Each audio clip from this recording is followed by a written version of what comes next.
ஹலோயா, சந்தோஷமாக இருக்கீங்களா? ஆமாம், நாளைக்கு இந்த நேரம்லாம் வேனில் போயின்னு இருப்போம்.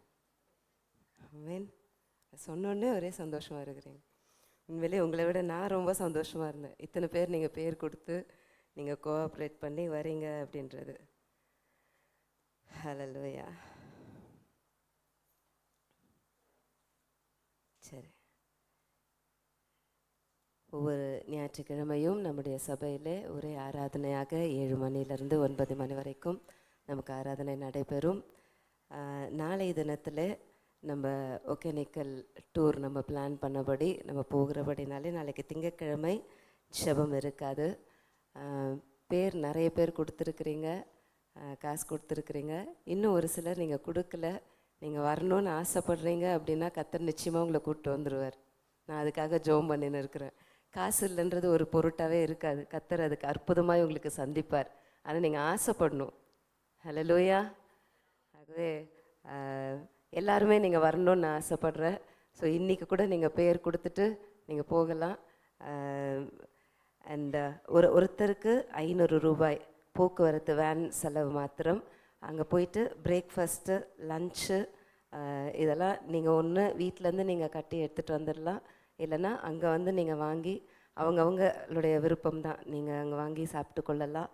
So breakfast, lunch and water bottle கொண்டு வந்துடுங்க. நாங்களும் பிஸ்லரி கேன்ஸ் எடுத்துகிட்டு வருவோம். நீங்களும் ஒரு கேன் கையில், வாட்டர் பாட்டில் கையில் இருந்தால் நல்லது உங்களுக்கு. அண்டு அங்கே ஒகேனக்கல்லில் குளிக்கணும் அப்படின்னு சொன்னாக்கா கண்டிப்பாக உங்களுக்கு ஒரு டவல், ஒரு மாற்று உடை எடுத்துகிட்டு வந்துடுங்க. ரொம்ப கோல்டாகும் அப்படின்னு சொன்னாக்கா நீங்கள் கொஞ்சம் குளிக்காமல் இருக்கிறது நல்லது. ஹாட்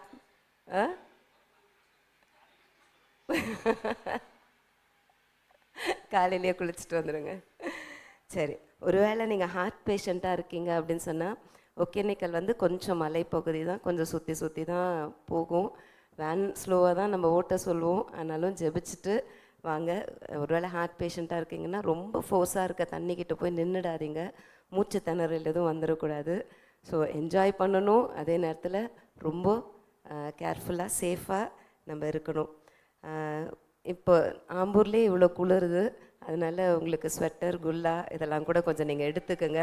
அப்புறம் நம்ம போகும்போது ரொம்ப குளிராக இருந்ததுன்னா அப்புறம் ஒன்றும் பண்ண முடியாது. ஹல்லேலூயா. அதனால் உங்களுக்கு ஒரு ஷாலோ, ஸ்வெட்டர், இந்த குல்லா இதெல்லாமே எடுத்துக்கொள்ளுங்க. அப்புறம் அங்கே வந்து பரிசல் படகு இருக்குது. பரிசலில் போக விரும்புகிறவர்கள் மேபி 1.5 hours, 1.5 மணி நேரத்துக்கு 4 பெரியவங்க, ஒரு சின்ன பிள்ளை ஒரு பரிசலில் அலவுடு. நீங்கள் ஒரு ஃபேமிலியாவோ இல்லை எல்லாம் நீங்கள் கூடிய கூட போகலாம். அதுக்கு வந்து 3 வாட்டர் ஃபால்ஸ் கூட்டிகிட்டு போய் காட்டுவாங்களாம் அந்த பரிசலில். அதுக்கு தனியாக 1500 ரூபாய் அந்த படகுக்காரங்களுக்கு கொடுக்கணும். இன்னொன்று 1/2 hour பரிசல் இருக்குது. அது வந்து அதே தான், 4 பெரியவங்க ஒரு சின்ன பிள்ளை அதில் போகலாம். அதில் ஒரு வாட்டர் ஃபால்ஸ் மட்டும் கொண்டு போய் காட்டுவாங்க. அது 500 ரூபாய் அந்த பரிசலுக்கு. ஸோ மேபி ஒருத்தருக்கு 100 ரூபான்ற கணக்கில் வரும். ஸோ அப்படி போக விரும்புகிறவர்கள் நீங்கள் அங்கே வந்து நீங்கள் அந்த படகுக்காரர்கள் இடத்துல பேசிக்கொள்ளலாம்.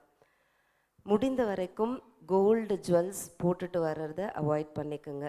ஏன்னா அங்கே வாட்டர் ஃபால்ஸில் நீங்கள் குளிக்கும்போது கம்மலோ இல்லை செயினோ ஏதாவது போயிடுச்சுன்னா அப்புறம் அதை எடுக்க முடியாது.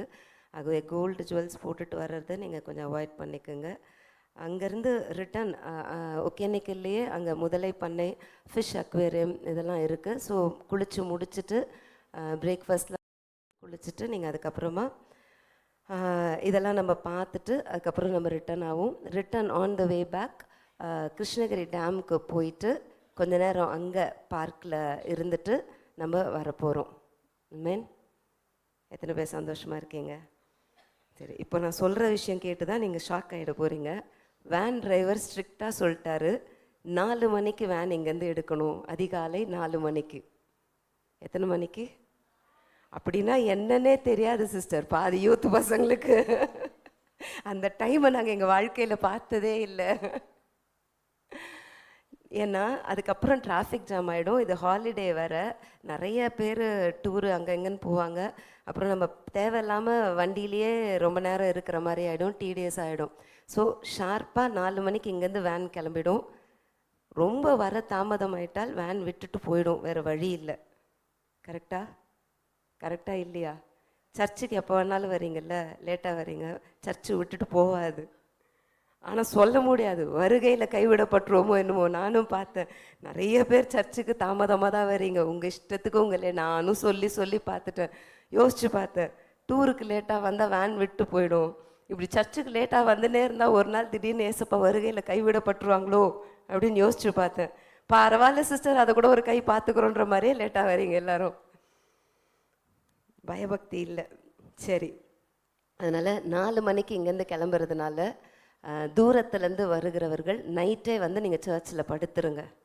சரியா? நைட்டே நீங்கள் சர்ச்சில் வந்து படுத்துட்டா தான் நம்ம அதிகாலையில் 4 மணிக்கு இங்கேருந்து கிளம்ப முடியும். நாங்கள் லோக்கலில் தான் இருக்கிறோம் அப்படின்னு சொல்லி வரவங்க லேட்டாலாம் வரக்கூடாது. நீங்கள் 3 மணிக்கு அப்படின்னு சொல்லி மைண்டை ஃபிக்ஸ் பண்ணிக்கணும். அப்போ தான் உங்கள் குழந்தைங்களெல்லாம் நீங்கள் கூட்டிகிட்டு கரெக்டாக டைமுக்கு வர முடியும். ஓகே, பஸ்ஸில் போனால் வாமிட் ப்ராப்ளம் இருக்குது அப்படின்றவங்க தயவுசெய்து ஒரு மாத்திரை ஏதாவது போட்டுக்கோங்க. எல்லாத்துக்கு மேலே நல்லா ஜோம் பண்ணுங்க, கையில் கவரோடு வாங்க. ஆமாம், லெமனு உங்கள் எல்லாருக்கும் நான் லெமன் தரேன், என்கிட்ட இருக்குது. நான் லெமன் எடுத்துன்னு வரேன், நான் மெட்டாசின் எடுத்துகிட்டு வரேன். இந்த டேப்லெட் உங்களுக்கு எந்த டேப்லெட் ஒத்துக்குமோ அந்த அவாமன் டேப்லெட் ஏதாவது வாங்கி ஃபஸ்ட்டே போட்டுருங்க. அதனால் அந்த வாமிட் ப்ராப்ளம் இருக்கிறவங்க கொஞ்சம் அதை கேர்ஃபுல்லாக பார்த்துக்குங்க. அண்ட் அங்கே போயிட்ட பிறகு ஃபேமிலியாக வரவங்க உங்களுக்கு நாங்கள் இறக்கி விட்டுட்டு டைம் கொடுப்போம். இந்த டைமுக்குள்ளே அங்கே வந்து அசம்பிள் ஆகிடணும். வாலிப பிள்ளைகள், விசேஷமாக பெண் பிள்ளைகள், பெற்றோரோடு வராத பெண் பிள்ளைகள் என் கூட மட்டும்தான் இருக்கணும். என்னை விட்டுட்டு எங்கேயும் போகக்கூடாது. எனக்கு தெரியாமல் நான் அங்கே போனேன், அங்கே போய் நின்னேன், நீங்கள் எங்கே போனாலும் என் கூட மட்டும்தான் இருக்கணும். ஃபைன்? வாலிப ஆண் பிள்ளைகளும் சரி, ஆனால் விசேஷமாக பெண் பிள்ளைகள் என் கூட தான் இருக்கணும், என் கண் பார்வையில் தான் இருக்கணும். சரியா? தனியாக எங்கேயும் போகக்கூடாது. ஓகே, இதுதான் டூருக்கான இன்ஸ்ட்ரக்ஷன்ஸ். இன்றைக்குள்ளே நீங்கள் மீதி பேர் இதுக்கான காசு கொடுக்காதவங்க நீங்கள் கொடுத்துடலாம். இன்றைக்கும் புதுசாக வரணும்னு விரும்புகிறவங்க வரலாம், தீபா சிஸ்டர்லாம் வரலாம். நான் உங்களை ரொம்ப யோசித்தேன், கரெக்டாக வந்திருக்கிறீங்க நீங்கள் இன்றைக்கி. God bless you. ஓகே, அடுத்த சண்டே February 1 இருப்பதினால ஆராதனையோடு இணைந்து வாக்குத்தத்த ஆராதனையும் நமக்கு நடைபெறும். அதிகாலையில் வழக்கம் போல் 7 மணிக்கு சர்வஸ்லேயே நமக்கு வாக்குத்தத்த ஆராதனையாக இருக்கும். ஓகே, அண்ட் வெட்னஸ்டே நமக்கு கேர்சல் நடைபெறும். வியாழக்கிழமை நமக்கு பைபிள் ஸ்டடி மாலையில் 7 மணிக்கு 7 மணிலேருந்து 8 மணி வரைக்கும் இருக்கும். வெள்ளிக்கிழமை காலை 10:30 மணிக்கு நமக்கு உபவாச ஜபம் நடைபெறும். சனிக்கிழமை ஆயத்த கூட்டம் மாலை 7 மணிக்கு நடைபெறும். ஒரு சாட்சியை நான் சொல்ல விரும்புகிறேன். நம்ம கொஞ்ச நாளாக இந்த சண்டே கிளாஸ் சென்டர்ஸில் இருக்கிறவங்க அந்த சின்ன பிள்ளைங்களுடைய ப்ரேயர் ரிக்வெஸ்ட்டுக்காக நம்ம ஜெபிச்சுட்டு இருந்தோம். ஞாபகம் இருக்கா? நம்ம தொடர்ந்து சபையாய் நம்ம ஜெபிச்சுட்டு இருந்தோம். சுஷ்மிதா, பிரியா, ஏஞ்சலின் ஏஞ்சலின் அவங்களுடைய சென்டரில் தான். அந்த சென்டரில் இருக்கிற ஒருத்தவங்க கேன்சர், அவங்களுக்கு வயிற்றில் கேன்சர். அவர் பேர் மிட்டாய்க்காரன்வாங்க. வயிற்றில் கேன்சர். கலைராஜ் அவருடைய பேர், புறஜாதியை சேர்ந்தவர். அந்த வயிற்றில் இருக்க கேன்சருக்காக இவங்களும் போய் வீட்டில் போய் பார்த்து ஜோம் பண்ணிட்டு வந்தாங்க. அந்த பிள்ளைங்க சண்டே கிளாஸ்க்கு வராங்க. நம்மளும் சபையில் அந்த அவங்களுக்காக பேரை சொல்லி நம்ம செபிச்சோம். இப்போது அவங்க ஹாஸ்பிட்டல் போகும்பொழுது கம்ப்ளீட்டாக உங்களுக்கு கேன்சரே ஹீல் ஆயிடுச்சு, இனிமேல் கேன்சரே இல்லை உங்களுக்கு அப்படின்னு சொல்லி அனுப்பியிருக்கிறாங்க. ஹல்லேலூயா, ஹல்லேலூயா. இதுதான் நமக்கு வந்து ஒரு பெரிய வெற்றி. நம்ம இவ்வளோ பிரயாசப்பட்டு இந்த சிறுவர் ஊழியங்களெல்லாம் நடத்தும் பொழுது அந்த சிறு பிள்ளைகள் மூலமாய் ஒரு புறஜாதியில் இருக்கிற ஒரு குடும்பத்துக்கு கர்த்தர் அற்புதத்தை செய்திருக்கிறார் என்பதுதான் பெரிய சாட்சி. ஹல்லேலூயா. ஆகவே இந்த சின்ன பிள்ளைங்களுடைய ஊழியத்தை இன்னும் ஜாக்கிரதையாக இன்னும் பிரயாசப்பட்டு நம்ம செய்யும்போது கர்த்தர் அதை நிச்சயமாய் ஆசீர்வதித்து அந்த குடும்பங்களை ரட்சிப்பார். ஹல்லேலூயா. அது மாத்திரமல்ல, அந்த குடும்பத்திலேயே அவங்களுடைய மருமகன் 2 பேரும் பிரிந்து இருந்திருக்காங்க. அவங்களுக்காகவும் போய் இவங்க செபிக்கும் பொழுது அந்த பிரிந்து போன அந்த குடும்பம் இன்றைக்கு இணைந்து ஒன்றாய் வாழ்ந்து கொண்டிருக்கிறாங்க. ஹல்லேலூயா. இத்தனைக்கும் காரணம் ஒரு குட்டி பிள்ளை சண்டே கிளாஸ் வந்தது தான். ஆமென். அந்த குட்டி பிள்ளைங்களுக்கு சண்டே கிளாஸ்க்கு பிரயாசப்பட்டு ஏஞ்சல் அண்ட் சிஸ்டர் பிரயாசப்பட்டு வீட்டை திறந்து கொடுத்தாங்க. ஆமென். அதுக்கப்புறமா நான் சொன்ன ஹவுஸ் விசிட்டிங் போங்க, வீடோட டீச்சர்ஸாக சுஷ்மிதா பிரியாலாம் போனாங்க, ஏஞ்சலினோட சேர்ந்து வீடோட போனாங்க. ஸோ இந்த குட்டி குட்டி பிள்ளைங்களோட ஊழியத்தில் நீங்களும் இன்வால்வ் பண்ணுங்க. இந்த புதிய வருஷத்தில் முடியுமானால் உங்களுடைய வீடுகளை இதற்காக திறந்து கொடுக்க பிரயாசப்படுங்க. நீங்கள் உங்களுக்கு அறிமுகமான குட்டி பிள்ளைங்களை இந்த செகண்ட் சாட்டர்டே நடக்கிற இந்த ப்ரேயருக்கு நீங்கள் அழைச்சிட்டு வாங்க. நிறைய சபையில் இருக்கிறவங்களே நீங்கள் வந்து உங்கள் பிள்ளைங்களை அனுப்ப மாட்டேன்றீங்க செகண்ட் சாட்டர்டே. ஏன் அவ்வளோ அலட்சியம் காட்டுறீங்கன்னு எனக்கு தெரியல. யார் யாரோ பிள்ளைங்கள்லாம் வந்துடுறாங்க. எல்லா சென்டர்லேருந்தும் ஏசி ஆஃப் பண்ணிவிடுங்க, எல்லாம் 24 வச்சுருங்க. எந்தெந்த சென்டர்லேருந்தெல்லாம் யார் யாரோ நம்ம சபை பிள்ளைங்க பாதி பிள்ளைங்களுக்கு மேலே வர்றதில்ல. ஒருவேளை பெற்றோர் வேலைக்கு போயிடுறீங்க, கொண்டு வந்து விட முடியலன்னா ஏதாவது ஒன்று அரேஞ்ச் பண்ணுங்கள். இதுதான் உங்கள் பிள்ளைகளுடைய வாழ்க்கைக்கு ஒரு மிகப்பெரிய ஒரு இன்வெஸ்ட்மெண்ட் நீங்கள் பண்ணுறீங்க. ஆமென். அவங்கள இந்த சிறு வயதில் நீங்கள் ஆண்டவருக்குள்ளே வழி நடத்திட்டீங்க அப்படின்னு சொன்னால் நீங்கள் தைரியமாக இருக்கலாம். இல்லைன்னா இந்த சின்ன வயசில் இந்த உலகம் அவங்கள பிடிச்சிருச்சு அப்படின்னா அதுக்கப்புறம் அவங்கள யாருமே காப்பாற்ற முடியாது. ஹல்லேலூயா. ஏன்னா இன்றைக்கி இருக்கிற ஜென்ரேஷன் நம்ம ஜென்ரேஷன் மாதிரி கூட இல்லை. இப்போ இருக்கிற ஜென்ரேஷன் ஃபுல்லாக மீடியா தான், ஃபோனும் கையுமா தான் உட்காந்துன்னு இருக்காங்க. இல்லைனா ஐபேட் வச்சுட்டு தான் உட்காந்துருக்குறாங்க. ஆல்வேஸ் ஸ்க்ரீன் டைமில் தான் இருக்கிறாங்க பிள்ளைங்க. ஸோ பெற்றோர் இடத்துலையோ மற்றவர்களிடத்துலையோ பெரிய தொடர்பெல்லாம் இல்லை. ஸோ அவங்கள ஏசப்பாவோட கனெக்ட் பண்ணி விட்டுருங்க. அதுக்கப்புறமா அவங்களுடைய வாழ்க்கையை கர்த்தர் பார்த்து கொள்வார். ஹல்லேலூயா. பெற்றோராய் நீங்கள் எடுக்க வேண்டிய முயற்சிகளை நீங்கள் எடுங்க. உங்கள் பிள்ளைகளை கர்த்தரிடத்தில் கொண்டு வருகிறதற்கு அலட்சியமாக இருந்துடாதீங்க. உங்கள் அருகாமையில் இருக்கிற பிள்ளைகளுக்காக கூட பிரயாசப்படுங்க. அவங்கள கூட மந்த்லி ஒன்ஸ் நீங்கள் கூட்டிகிட்டு வந்து இந்த ப்ரேயருக்கு கொண்டு வர்றதுக்கு பிரயாசப்படுங்க. கர்த்தர் அதை ஆசீர்வதிப்பார். ஓகே, நம்ம ஃபெப்ரவரியிலேருந்து இந்த டெய்லரிங் கிளாஸ் ஸ்டார்ட் பண்ணலான்னு சொல்லி இருக்கிறோம். டெய்லரிங் கிளாஸ் நடத்துகிறதுக்கு நமக்கு டீச்சர் இல்லை. நடத்துகிறவர்கள் யாராவது உங்களுக்கு அறிமுகமானவர்கள் யாராவது இருந்தாக்கா நீங்களும் எனக்கு சொல்லுங்கள். நம்ம அந்த டெய்லரிங் கிளாஸ் நடத்துறதுக்கு நிறைய பேர் நம்ம நோட்டீஸ் கொடுத்த பிறகு நிறைய பேர் ஃபோன் பண்ணி கேட்க ஆரம்பித்தாங்க, எப்போ கிளாஸ் ஆரம்பிக்கிறீங்க அப்படின்னு சொல்லி. ஸோ 15th அப்படின்னு யோசித்தோம். நமக்கு டீச்சர் கிடைக்காதனால திருப்பி அதை போஸ்ட்போன் பண்ணியிருக்கோம். ஸோ 2ஆம் தேதியிலேருந்தாவது ஆரம்பிச்சிடலான்னு சொல்லி யோசிச்சுருக்கோம். ஸோ அதுக்காக ஜெபம் பண்ணுங்கள், நல்ல ஒரு டீச்சர் கிடைக்கணும் அப்படின்னு சொல்லி ஜெபிங்க. நேற்று கூட ஜான் ஜோசப் அண்ணன் என்கிட்ட கேட்டாங்க, என்ன ஆச்சு, மிஷின்லாம் எடுத்துகிட்டு வந்து போட்டு இன்னும் கிளாஸ் ஆரம்பிக்கலையா அப்படின்னு. டீச்சர் கிடைக்கல எங்களுக்கு. அங்கே கற்றுக் கொடுக்குறவர்கள் நமக்கு நல்ல கர்த்தருக்கு பயந்த ஒருவர் கிடைக்கணும்னு சொல்லி அதற்காக செபித்து கொள்ளுங்கள். உங்களுக்கு தெரிந்தவர்கள் யாராவது இருந்தாக்கா எனக்கு நீங்கள் சொல்லுங்கள். ஓகே, ஆராதனை முடிவிலே இன்றைக்கு அறுவடை பண்டிகையுடைய குழுக்கள் இருக்கும். Okay, God bless you. Sunday class பிள்ளைங்க, நீங்கள் சண்டே கிளாஸ்க்கு போகலாம்.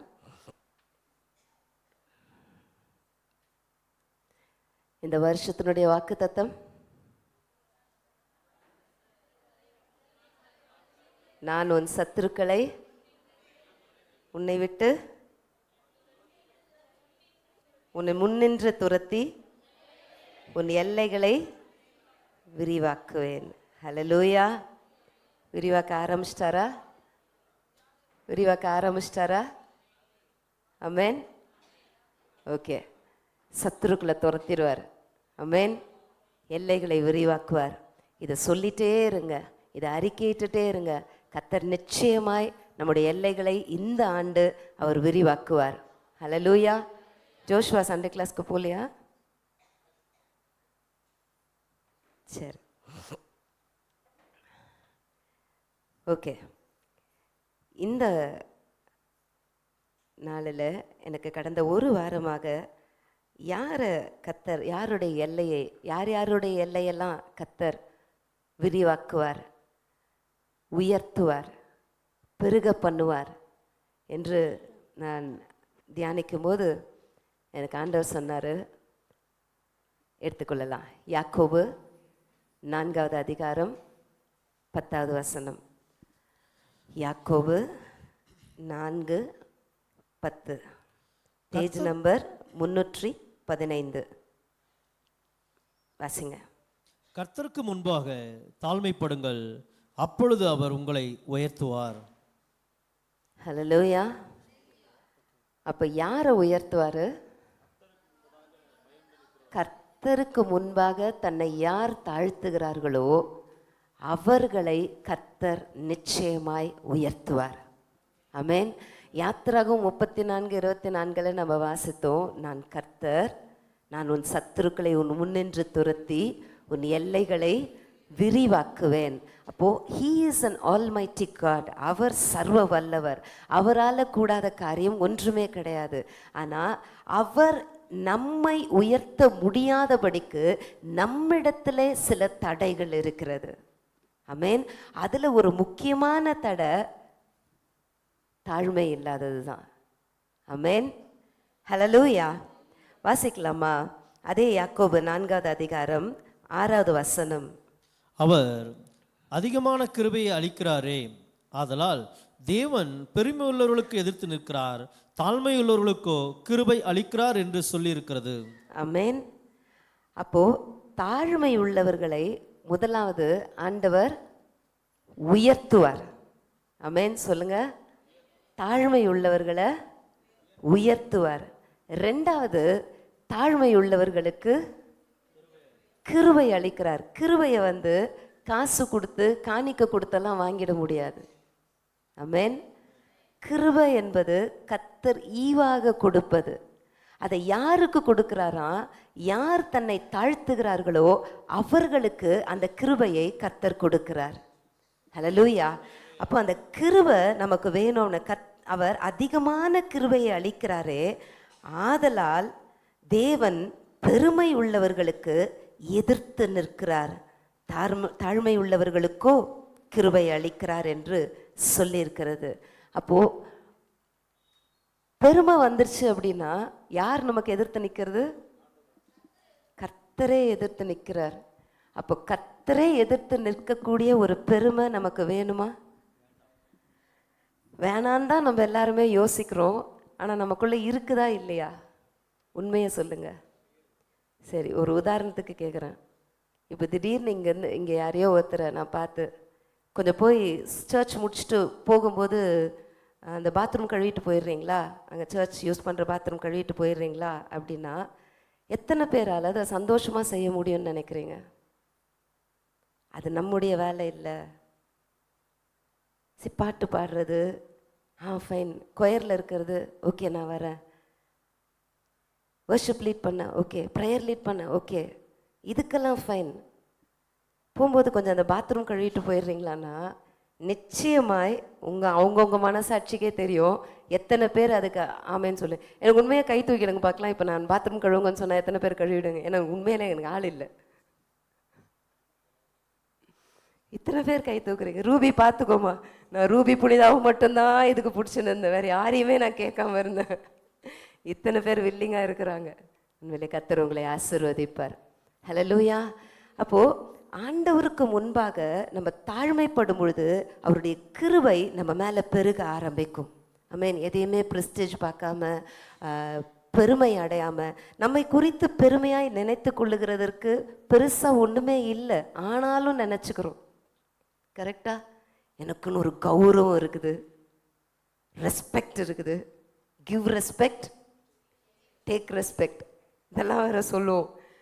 எனக்குன்னு ஒரு கௌரவம் இருக்குது, எனக்குன்னு ஒரு மட்டு மரியாதை இருக்குது, எனக்குன்னு ஒரு தகுதி இருக்குது. அந்த தகுதியை விட்டு இறங்கியெல்லாம் நான் வரமாட்டேன். அப்போது அந்த பெருமை நம்மளுக்குள்ளே வந்துருச்சுன்னா கர்த்தரே நமக்கு எதிர்த்து நிற்பார். ஸோ நம்ம முக்கியமாக நம்ம ஜெபிக்க வேண்டியது, நீங்கள் விரும்பாத, நீங்கள் வெறுக்கிற, நீங்கள் எதிர்த்து நிற்கிற அந்த பெருமை எனக்கு ஒரு நாளும் எனக்கே தெரியாமல் கூட எனக்கு வந்துடக்கூடாதுப்பா. நமக்கே தெரியாமல் கூட நமக்கு வந்துடும் சில நேரத்தில். கரெக்டாக? நம்மளை யாராவது ரொம்ப புகழ்ந்து ரொம்ப சொல்லிட்டாங்க, நம்மளை ரொம்ப ஒரு உயர்வுக்கு நம்ம வந்துட்டோன்னா நமக்கே தெரியாமல் ஒரு பெருமை வந்துடும். சிலர்லாம் கொஞ்சம் லோ லெவலில் இருக்கிற வரைக்கும் நல்லா இருப்பாங்க, நல்லா தாழ்மையாக இருந்திருப்பாங்க, நல்லா ஜோம் பண்ணுவாங்க, நல்லா ஆண்டவர்கிட்ட பக்தியாக இருப்பாங்க. ஆனால் அவங்க அந்த அடிமட்ட லெவலில் இருக்கும்போது, எனக்கு ஒரு ஃபேமிலியை தெரியும். ரொம்ப லோ லெவலில். அதாவது நம்ம ஹவுசிங் போர்டு வீடு இருக்குது இல்லையா, அந்த அந்த வீடு இந்த டைப், அந்த ஒரே ஒரு ரூம் மட்டுமே இருக்குமே, எல்ஐஜியில் ஒரே ஒரு ரூமு, அதில் பாத்ரூம் லெட்ரின் இருக்கும். இவ்வளோ தான் வீடே, மொத்தமே அவ்வளோதான். அவங்க கல்யாணம் ஆகிட்டு அந்த மாதிரி ஒரு வீட்டில் தான் இருந்தாங்க. ஆனால் அதுக்கப்புறம் ஆண்டவரை ரொம்ப தேட ஆரம்பித்தாங்க, ரொம்ப ஜெபிச்சாங்க, உபவாசிச்சாங்க, வாயில் அறிக்கையிட்டுட்டே இருந்தாங்க. அவங்க வார்த்தைக்கு வார்த்தை சொன்னாங்க, என் எல்லைகளை நீங்கள் விரிவாக்குவீங்க, எனக்கு விசாலமான தோட்டம் துறவோடு எனக்கு நீங்கள் வீடு கொடுப்பீங்கப்பா, எனக்கு நிச்சயமாக நீங்கள் தருவீங்க, நீங்கள் பெரிய தேவன் அப்படின்னு சொல்லிட்டு தன் வாயினால் அதை அறிக்கையிட்டுட்டே இருந்தாங்க. அவங்க எதை அறிக்கையிட்டாங்களோ திடீர்னு அவங்களுக்கு சென்னையில் ஒரு வேலை கிடச்சிது, ஒரு பெரிய போஸ்டிங், ஒரு பெரிய இடத்துல, ஒரு பெரிய ஸ்தாபனத்தில் ஒரு வேலை கிடச்சி ஒரு பெரிய குவார்ட்டர்ஸ் கொடுத்துட்டாங்க. பெரிய பங்களா, 4 பெட்ரூமு, பெரிய ஹால், நம்ம சர்ச் அளவுக்கு ஹால், அவ்வளோ பெரிய ஹால். வீட்டை சுற்றி காம்பவுண்டும் பார்த்தாக்கா தோட்டம் துறவு எல்லாமே இருக்குது. வீட்டில் வேலைக்காரிகள் அவ்வளோ பேர் இருந்தாங்க. பயங்கரமாக கர்த்தர் உயர்த்திட்டார். இங்கே இவ்வளோண்டு ரூம்லேருந்து அவ்வளோ பெரிய இடத்துக்கு கொண்டு போய் கர்த்தர் உயர்த்தினார். கொஞ்ச நாள் நல்லா தான் இருந்தாங்க. ஆனால் அதுக்கப்புறமா அவங்களுக்குள்ள அந்த பெருமை வர ஆரம்பித்தது, அந்த அகம்பாவம் வர ஆரம்பித்தது. அவங்க பேசுகிற பேச்சு, அவங்க பார்க்குற பார்வை, ஒருத்தர்கிட்ட அவங்க ட்ரீட் பண்ணுற விதம், அவங்க நடந்துக்கிறது, அவங்க நடையே மாறுது.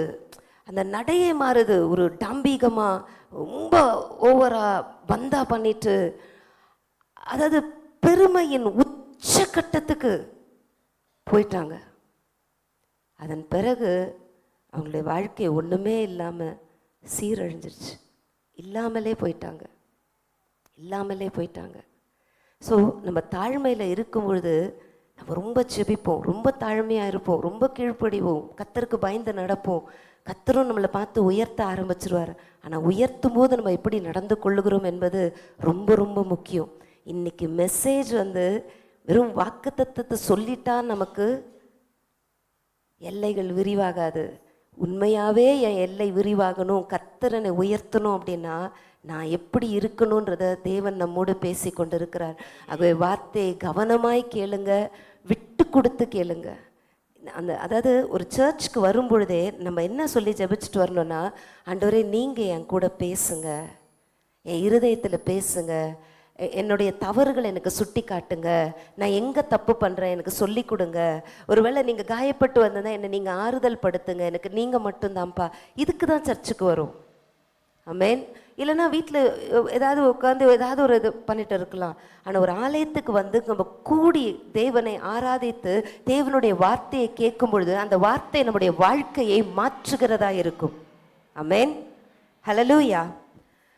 நீதிமொழிகள் 3வது அதிகாரம் 34வது வசனம். இகழ்வோரை அவர் இகழுகிறார், தாழ்மை உள்ளவர்களுக்கோ கிருபை அளிக்கிறார். மறுபடியும் வாசிங்க. இகழ்வோரை அவர் இகழுகிறார், இகழ்வோரை அவர் இகழுகிறார், தாழ்மை உள்ளவர்களுக்கோ கிருபை அளிக்கிறார்.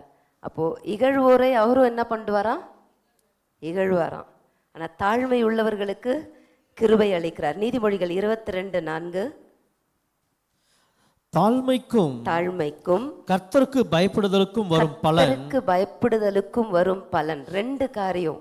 ஒன்று, நம்மக்கிட்ட மனத்தாழ்மை இருக்கணும். 2வது, கர்த்தருக்கு பயப்படுகிற பயம் நம்ம உள்ளத்துல இருக்கணும். அந்த பயம் நம்ம உள்ளத்துல வந்துட்டாலே தாழ்மை தானா வந்துடும். மேட்டுமையா இருக்க மாட்டோம். சரி, நம்ம கடவுளுக்கு பயப்படணும்ல.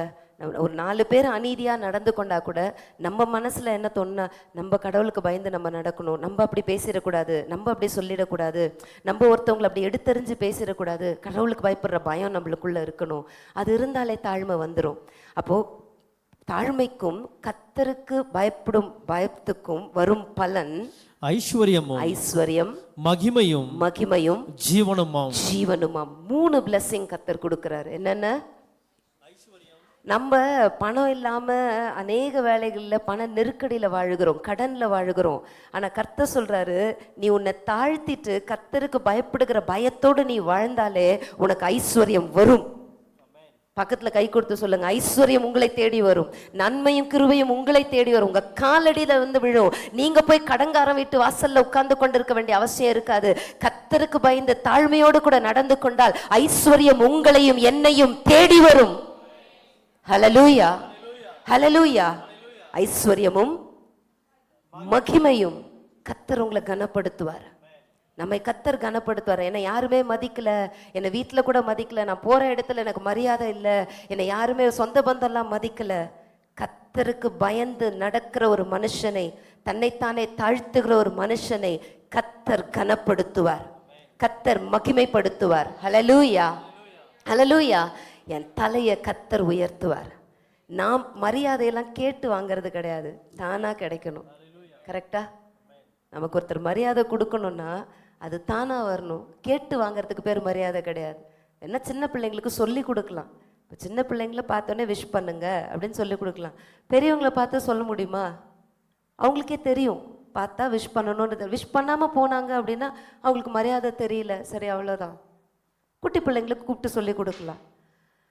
அப்போ கர்த்தர் நம்மை கனப்படுத்துவார், மகிமையை தருவார், மூன்றாவதாக ஜீவனை தருவார். Amen. He will give life to us. நமக்கு ஜீவனை தருவார். நம்முடைய வாழ்க்கையில் எத்தனை போராட்டங்கள், எத்தனை பலவீனங்கள், எத்தனை வியாதிகள், எத்தனை நெருக்கங்கள் வந்தாலும் அங்க எனக்கு கர்த்தர் ஜீவனை தருவார். ஆமென். நம்ம என்ன செய்யணும்? தாழ்மையா இருக்கணும், கர்த்தருக்கு பயப்படணும். ஹல்லேலூயா. மோசே எத்தனை பேருக்கு தெரியும்? மோசேவை தெரியாதுன்றவங்க கொஞ்சம் கை தூக்குங்க. மோசே யாருன்னு எனக்கு தெரில. கை யாருமே தூக்கலைன்னா நான் மோசேவை பற்றி கேள்வி கேட்பேன், பேர் சொல்லி கேள்வி கேட்பேன். அப்புறமா அதுக்கு இப்போவே கௌரவமாக எனக்கு தெரியாதுன்னு கை தூக்கிடுங்க. அப்போ உங்களை கேட்க மாட்டேன், விட்டுருவேன். ரூபி உண்மையும் உத்தவமாய் எனக்கு தெரிலன்னு கை தூக்கிடுச்சு. ஓகே, மோசே யாரு? நாணல் பெட்டியில் வச்சு நைல் நதியில் அனுப்பி பார்வோன் வீட்டில் வளர்ந்து ராஜகுமாரனை போல வளர்ந்து அங்கே இருக்கும்போது ஒரு எகிப்தியன் இஸ்ரேல் வந்து அடிக்கும்போது அந்த எகிப்தியனை பயங்கர வைராக்கியம் வந்துருச்சு. யாருக்கு? மோசேக்கு. எப்பட்றா நீ வந்து எங்கள் ஆளை நீ அடிப்ப அப்படின்னு சொல்லி என்ன பண்ணாரு? கொலை செய்தார்.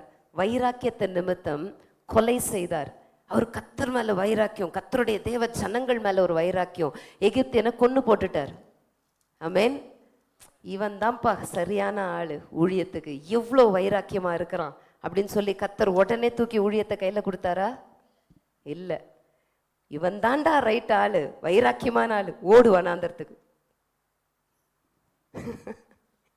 நீ என்னைக்கு வைராக்கியமா கர்த்தருக்காக நம்ம நிக்கிறோமோ அன்னைக்கு நம்மளுடைய வாழ்க்கையில வனாந்தரம் ஸ்டார்ட் ஆகும்.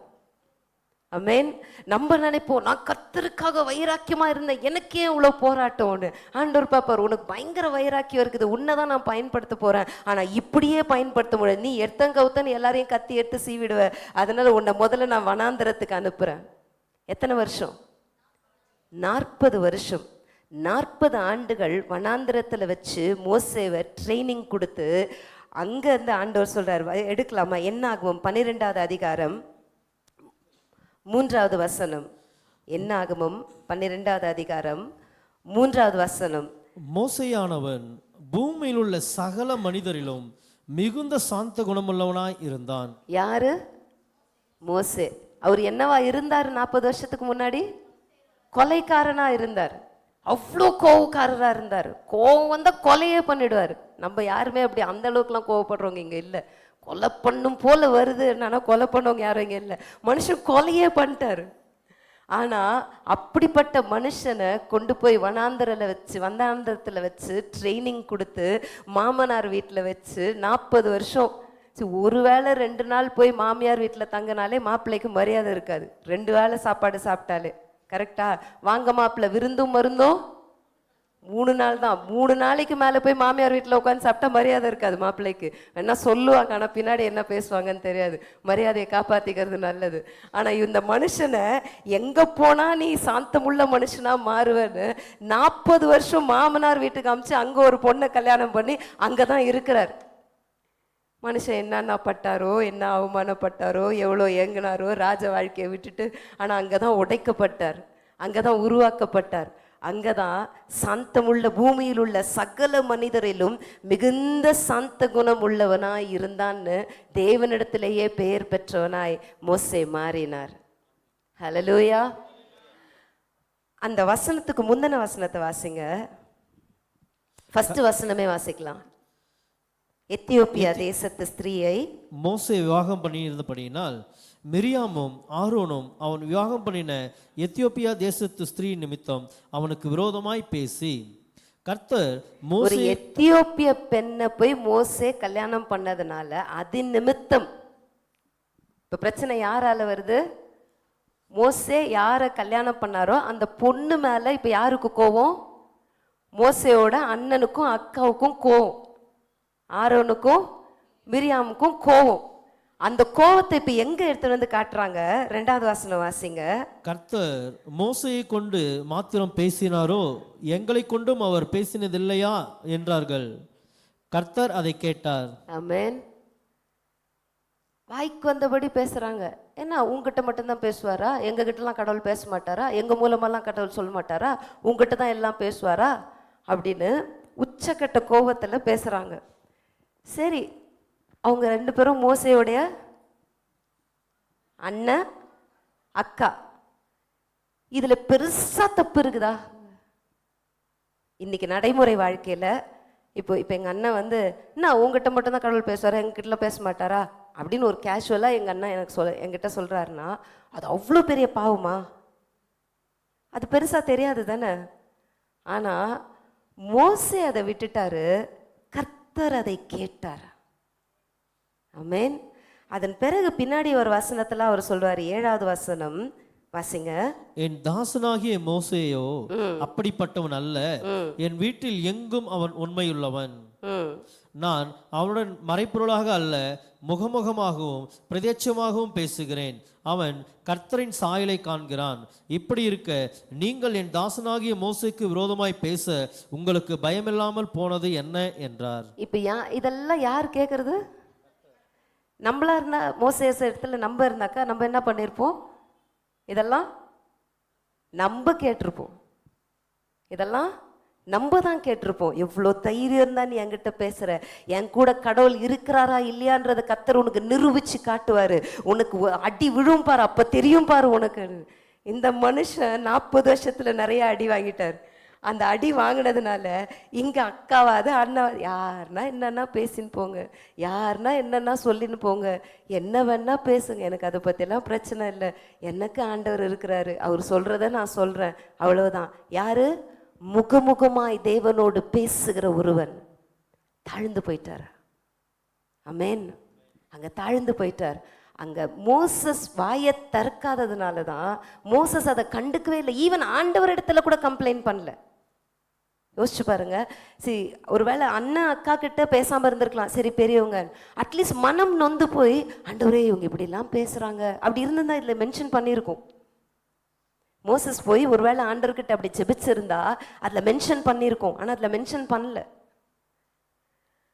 ஒருவேளை நான் மோச இடத்துல இருந்தா கூட நான் சொல்லியிருப்பேன், ஆண்டவரே இவங்கெல்லாம் புரிஞ்சுக்காம பேசுறாங்க, நீங்க அவங்களுக்கு புரிய வைங்க, நீங்க நியாயம் செய்யுங்க ஆண்டவரே அப்படின்னு சொல்லி கடவுள்கிட்ட நான் கேட்டிருப்பேன். மனுஷன்கிட்ட ஓகே நம்ம வாயை தரக்கூடாதுன்னு அமைதியாயிட்டு இருப்பேன். ஆனா இந்த மனுஷன் 40 வருஷத்துல பயங்கரமா உடைக்கப்பட்டு புடமிடப்பட்டு அவர் உலகத்துல அவரை போல ஒரு சாந்த குணம் உள்ளவர் யாருமே இல்லைன்ற அளவுக்கு அவர் உருவாக்கப்பட்டுட்டார். அப்ப தாழ்மை எங்கிருந்து வருது?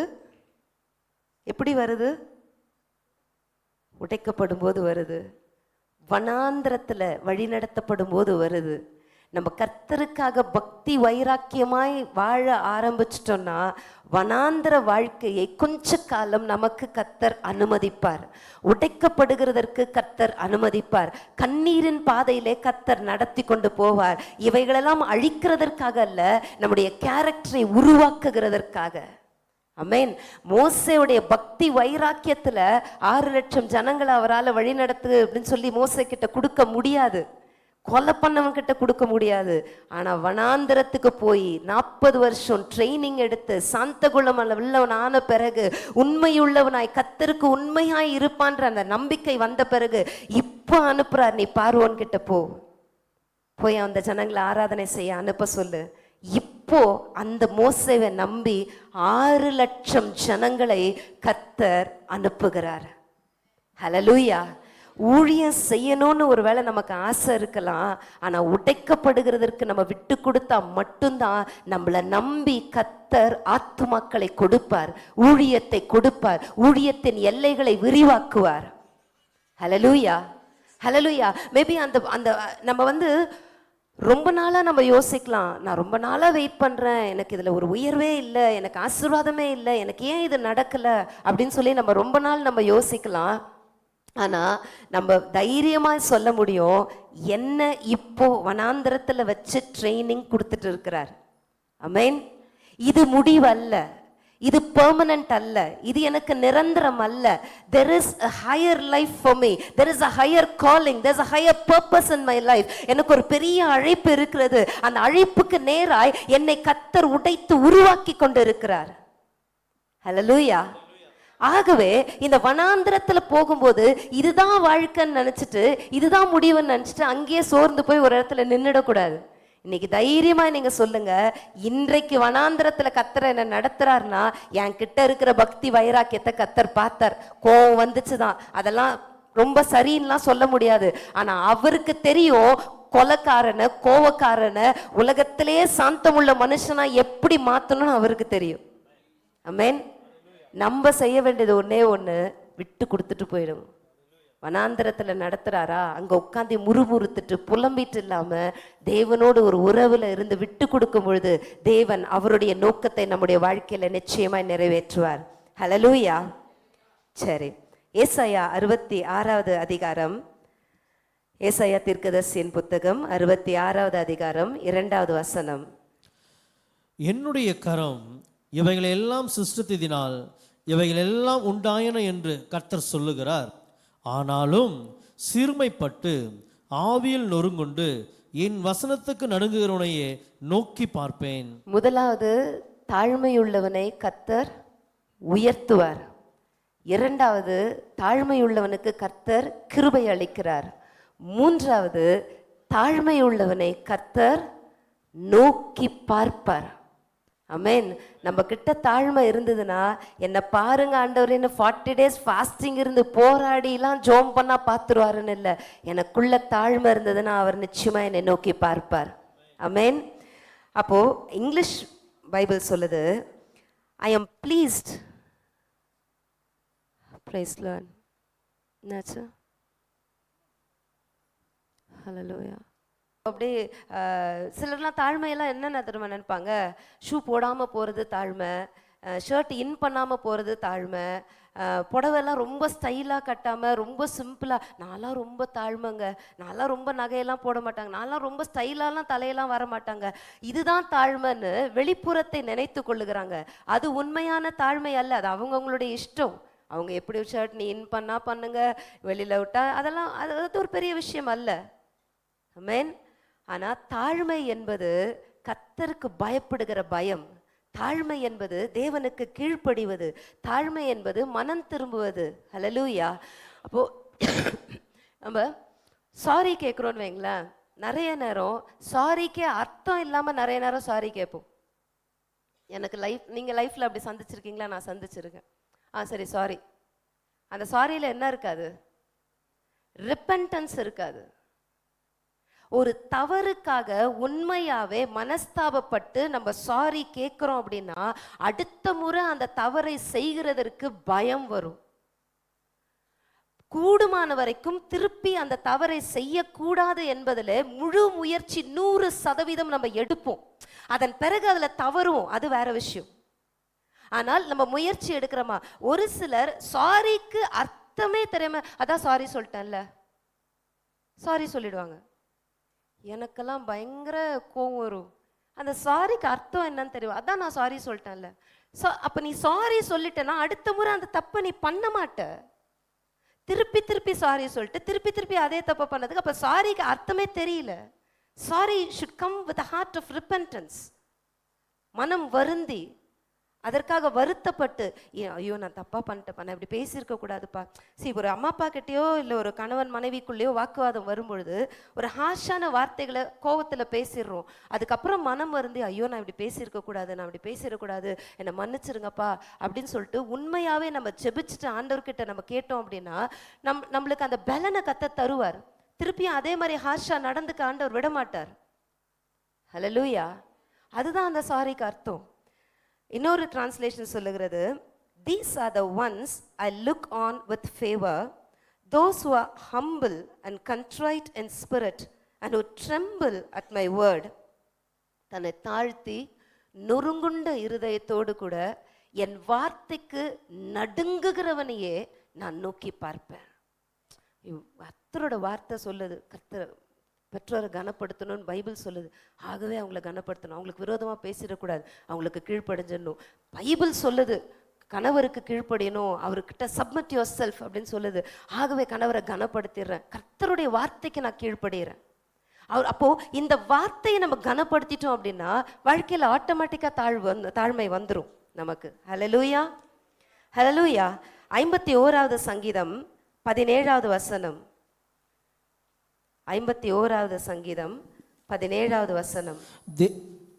தேவனுக்கு கேட்கும் பலிகள் நொறுங்குண்ட ஆவிதான். தேவனே நொறுங்குண்டதும் நறுங்குண்டதுமான இருதயத்தை நீர் புறக்கணியீர். ஆமென். நம்ம நினைக்கிறோம் 1000 ஸ்தோத்திர பலி புக்கை கையில் வச்சுட்டு நான் டெய்லி சொல்லிட்டேன்னா எனக்கு எல்லாம் நடந்துரும் அப்படின்னு. அதை ஒரு இது மாதிரி ஆயிடுச்சு, ஒரு ரொட்டீன் ஆயிடுச்சு. வர வர அதில் என்ன இருக்குது வார்த்தைகளை நான் கடகடன்னு சொல்லினே இருப்பேன். அது கிடையாது. அது சொல்கிறது நான் தப்புன்னு சொல்லலை. பட் அதை ஒரு நார்மலாக அப்படியே ஏதோ ஒரு மனப்பாடம் பண்ணி 2 1s are 2, 2 2s are 4, 2 3s are 6 அந்த மாதிரி ஒரு டேபிள் சொல்கிற மாதிரி அப்படி கடகடன்னு சொல்லிட்டு போதில் என்ன இருக்குது? அப்படிதான் இன்னைக்கு நிறைய பேர் ஸ்தோத்திர பலியை சொல்றாங்க. ஆனா கர்த்தர் விரும்புகிற ஒரு இருதயம் என்ன? தேவனுக்கேற்கும் பலிகள் நொறுங்குண்ட ஆவிதான். தேவனே நொறுங்குண்டதும் நறுங்குண்டதுமான இருதயத்தை நீங்க புறக்கணிக்கவே மாட்டீங்க. ஆமென்.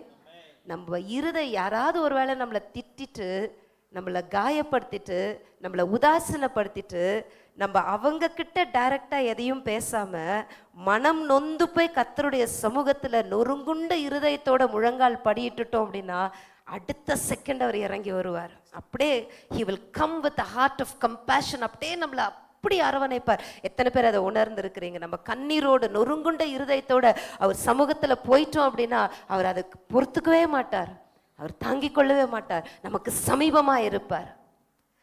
அப்ப தேவன் எனக்கு சமீபமா இருக்கிறது முக்கியமா, இல்லை என் ஈகோனால என் பெருமையினால நான் வாக்குவாதம் பண்ணி என் வாக்குவாதத்துல நான் ஜெயிச்சிடுறது எனக்கு முக்கியமா? சொல்லுங்க. தேவன் என் இருதயத்துக்கு நெருங்கி இருப்பது தான் முக்கியம். இதுக்காக நான் தாழ்ந்து போகலாம், நான் விட்டு கொடுக்கலாம். ஃபார் எக்ஸாம்பிள், நிறைய பேருக்கு ஆர்கியூமெண்ட்ஸ் வருது, வாக்குவாதங்கள் வருது, குடும்பத்தில் வருது, வெளியில் வருது, மற்றவர்களிடத்தில் வருது, ஈவன் ஸ்பிரிச்சுவல் காரியங்களில் பைபிளுக்கு ரிலேட்டடான காரியங்களில் கூட வாக்குவாதங்கள் வருது. ஆனால் பெரும்பாலும் வாக்குவாதம் வந்துருச்சு அப்படின்னு சொன்னால் நம்ம பாயிண்ட்டை ப்ரூவ் பண்ண நம்ம ட்ரை பண்ணுவோமா இல்லையா? உண்மையை சொல்லணும். என் தரப்பில் என்னுடைய வாதத்தை நான் ப்ரூவ் பண்ண, ஆமாம், நம்ம எல்லாம் வக்கீலாக மாறிடுவோம், அப்படி ப்ரூவ் பண்ண ட்ரை பண்ணுவோம். ஆனால் கர்த்தருக்கு முன்பாக தாழ்மையாக இருந்தோன்னு சொன்னால் விவாதம் எழும்பும் முன் அதை விட்டுவிடு. அந்த வாக்குவாதம் வரப்போது, இப்போ ஃபேமிலியில் பர்டிகுலராக நான் சொல்கிறேன், கணவன் மனைவிக்குள்ள இல்லை பெற்றோர் பிள்ளைகளுக்குள்ள ஒரு வாக்குவாதம் வரப்போது, சகோதரர்களுக்குள்ள வரப்போதுன்னு நமக்கு தெரியும். அப்படி வரப்போதுன்னு தெரிஞ்சிட்டாலே ஒருத்தர் வாயை பொத்திட்டா இன்னொரு பக்கம் அவங்க எவ்வளோதான் கத்தினாலும் அங்கே பெரிய சண்டை வராது, வாக்குவாதம் வராது. ஆர்கியூமெண்ட்டில் எப்போவுமே வாக்குவாதத்தில் நான் ஜெயிச்சிடணும் அப்படின்னு நினைக்காதீங்க. ஆமென். ஆண்டவரோட பிள்ளைங்க வாக்குவாதத்தில் ஜெயிக்கணும்னு அவசியம் இல்லை. ஆமென். பல நேரங்களில் விட்டுடுங்க. நீங்கள் ஜெயிக்கணும்னு அவசியம் இல்லை. நம்ம விட்டு கொடுத்துட்டோன்றது தான் நம்ம ஜெயிச்சிட்டோன்றதுக்கு அர்த்தம். That is the real matured Christian life. ஒரு ஆவிக்குரிய முதிர்ச்சி அடைந்த ஒரு கிறிஸ்தவன் விட்டு கொடுத்துருவான். ஆமென். ஹல்லேலூயா. அப்போ வாக்குவாதம் வரும்பொழுது அதை உட்கார்ந்து பேசிட்டே இருக்காதீங்க. உங்க பாயிண்ட், உங்க தரப்பை சொல்லிட்டே இருக்காதீங்க. உங்க தரப்பு நீங்க சொல்லவே இல்லை, ப்ரூவ் பண்ணவே இல்லை, அவங்க தப்பாவே புரிஞ்சுக்கிட்டாங்க, அவங்க அப்படிதான் புரிஞ்சுன்னு இருக்காங்க, ஜெபம் பண்ணிட்டு விட்டுருங்க. திருப்பியும் ஃபோன் பண்ணி திருப்பியும் எக்ஸ்பிளைன் பண்ணி நீங்க தப்பா நினச்சிட்டீங்க, நீங்க இப்படி யோசிச்சிட்டீங்க அப்படின்னு. ஒன்று சொல்றேன் கேளுங்க. உங்களை தப்பா நினைக்கிறவங்க சில நேரத்தில் even I am also tempted அதை சொல்றதுக்கு. ஐயோ இவங்க தப்பா நினச்சிட்டாங்க, நம்ம சொல்லி புரிய வைக்கணும் அப்படின்னு. எனக்கு பாவியானவர் சொல்லுவாரு, உன்னை தப்பா நினைக்கணும்னு நினைச்சிட்டவங்க நீ என்னதான் எக்ஸ்பிளைன் பண்ணாலும் உன்னை தப்பா தான் நினைப்பாங்க. நீ எவ்வளோதான் நீ உன் தரப்புல இருக்கிறத நீ சொன்னாலும், ஏன்னா அவங்க உன்னை தப்பா தான் நினைச்சிட்டாங்க. நீ எவ்வளோதான் உன் தரப்புல இருக்கிறத நீ எக்ஸ்பிளைன் பண்ணாலும் உன்னை தப்பா தான் நினைப்பாங்க. ஆனா உன்னை குறித்து ஒரு நல்ல ஒரு மரியாதை வைத்திருக்கிறவர்கள், உன் மேல அன்பு வைத்திருக்கிறவங்க, நீ சொல்லவே வேணாம். 1000 பேர் உன்னை பற்றி தப்பாக சொன்னாலும் அவங்க மனசில் அவங்களுக்கு ஒன்று தெரியும், எனக்கு இந்த சிஸ்டரை பற்றி தெரியும். அவங்க அதை பொருட்படுத்த மாட்டாங்க. அதனால் நீ போய் இறங்கி எக்ஸ்பிளைன் பண்ணிருக்கணும்னு அவசியம் இல்லை. நிறைய நேரம் அதுவும் ஊழியத்தில் இருக்கும்போது நிறையா காரியங்கள் நம்ம அந்த அர்த்தத்தில் சொல்லியிருக்க மாட்டோம், அந்த அர்த்தத்தில் பிஹேவ் பண்ணியிருக்க மாட்டோம். அதாவது ஒரு தலைமைத்துவத்தில் நின்று நடத்தும் போது தான் தெரியும் அதனோட பெயின் என்னன்னு. இந்த இடத்துல இருந்து நான் செய்கிற சில காரியங்கள் டக்குன்னு யாரையோ ஒருத்தர் ஹர்ட் பண்ணியிருக்கோம். ஏன் சிஸ்டர் அப்படி பேசினாங்க, ஏன் அப்படி சொல்லிட்டாங்க, ஏன் என்கிட்ட கோமா, அவங்க முகமே சரியில்லை. நம்ம வேற எதனா ஒரு பிரச்சனையை நான் யோசிச்சுட்டு இருந்திருப்பேன், அவங்க முகமே சரியில்லை, என்கிட்ட கோபமா இருக்கிறாங்க. நான் போய் யோசிப்பேன், என்னடா இது, நம்ம அதை எனக்கு அதை யோசிக்க கூட டைம் கிடையாது. அப்புறம் யோசிப்பேன், நம்ம ஃபோன் பண்ணி சொல்லிடலாமா, நான் அப்படி யோசிக்கல சிஸ்டர். எனக்கு ஆண்டவர் சொல்ல, நீ ஜெபம் பண்ணிட்டு விட்டுரு. நீ சொல்றதுனால அவங்க புரிஞ்சுக்க போறதில்ல. உன் மேல உண்மையாவே அன்பு இருந்ததுன்னா அவ்வளோ சீக்கிரம் உன்னை தப்பா எடுத்துக்க மாட்டாங்க. சரி, நம்ம ஒருத்தவங்களை நேசிக்கிறோம் அப்படின்னா அவங்க செய்யறது எல்லாமே நம்ம அவங்க அப்படி பண்ணியிருக்க மாட்டாங்க, அவங்க என்ன அப்படி சொல்லியிருக்க மாட்டாங்க, அவங்க என்ன அப்படி தப்பா பேச மாட்டாங்க, சொல்லுவோமா இல்லையா? ஆனா ஒருத்தரை பிடிக்கல அப்படின்னா ஆகாதவன் கைப்பட்டாலும் குற்றம். நல்லா சொல்லுது பாரு ரூபி, மோசே தெரிலனாலும் பழமொழி தருது, கைப்பட்டாலும் குற்றம், கால் பட்டாலும் குற்றம். ஆமென். அப்போ அதெல்லாம் நீங்க ரொம்ப ப்ரூவ் பண்ண ட்ரை பண்ணாதீங்க. ஆர்குமெண்ட் வருதா, விட்டுருங்க. இதெல்லாம் வாழ்க்கையில் உங்களை சமாதானத்துக்கு நேராய் நடத்தி கொண்டு போகும். அப்போ தாழ்மை இருக்கிறவங்களால மட்டும்தான் இதை ஆர்குமெண்ட்ல வின் பண்ணணுன்ற அந்த ஒரு நோக்கம் இருக்காது. இன்னொன்று, ஒருவேளை ஃபேமிலியில் ஏதோ ப்ராப்ளம் இருக்கு, யாரோ ஒருத்தவங்க வந்துட்டாங்கன்னு அவங்க கிட்ட நியாயத்தை சொல்ல ட்ரை பண்ணுவோம் தெரியுமா? இவங்க இப்படிலாம் ஹஸ்பண்ட் ஒய்ஃபை பற்றி சொல்லுவாங்க, ஒய்ஃப் ஹஸ்பண்டை பற்றி சொல்லுவாங்க. ஆமாவா இல்லையா? ஒன்றுமே தெரியாத மாதிரியே பார்க்குறீங்க. இவர் இப்படிலாம் பண்ணுறாரு, அவர் அப்படிலாம் பண்ணுறாரு, என் ஒய்ஃப் இப்படிலாம் நம்பிட்டேன்.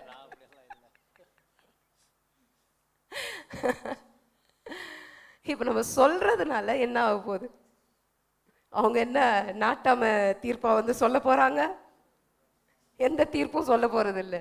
நமக்கு தீர்ப்பு சொல்றவர் மேல இருக்கிறார், அவர்கிட்ட விட்டுருங்க, அவர் பார்த்து கொள்வார்.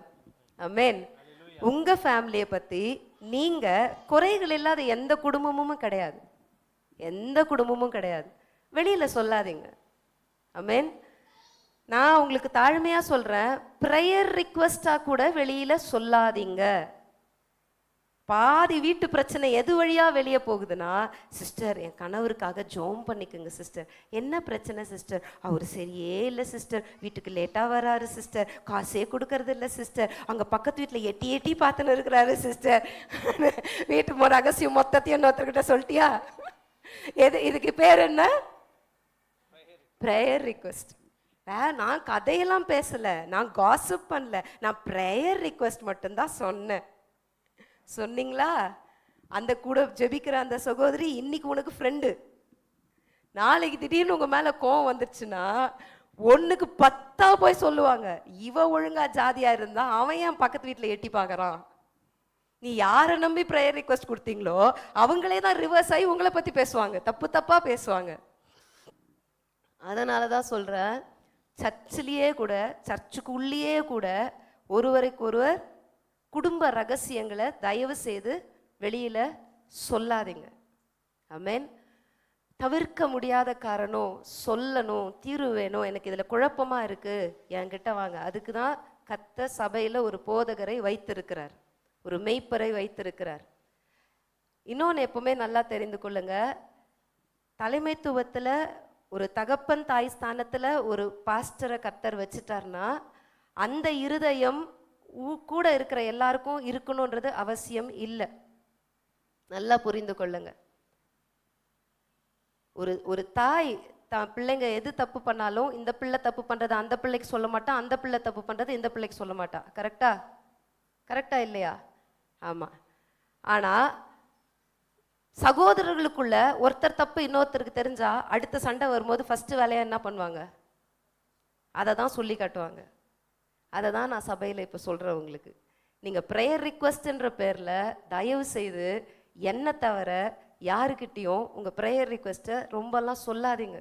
அது உங்கள் குடும்பத்துக்கு நீங்கள் ஏற்படுத்தி கொள்ளுகிற ஒரு அவமானமாக இருக்கும். உங்களை மதிக்க மாட்டாங்க, உங்களை அவமரியாதையாக பார்ப்பாங்க.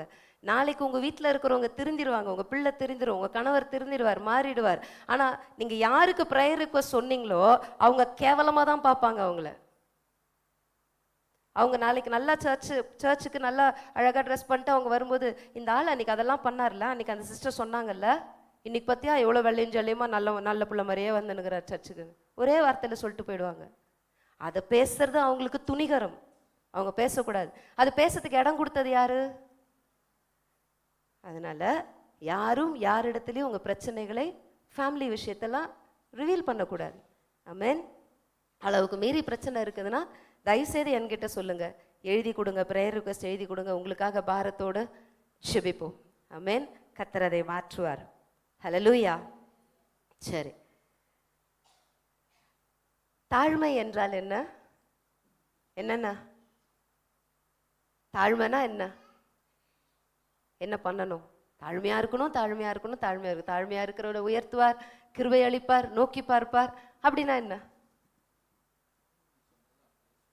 பைபிள் சொல்றத வார்த்தைக்கு கீழ்ப்படிவது. சூப்பர், முக்கியமான பாயிண்ட் அதுதான்.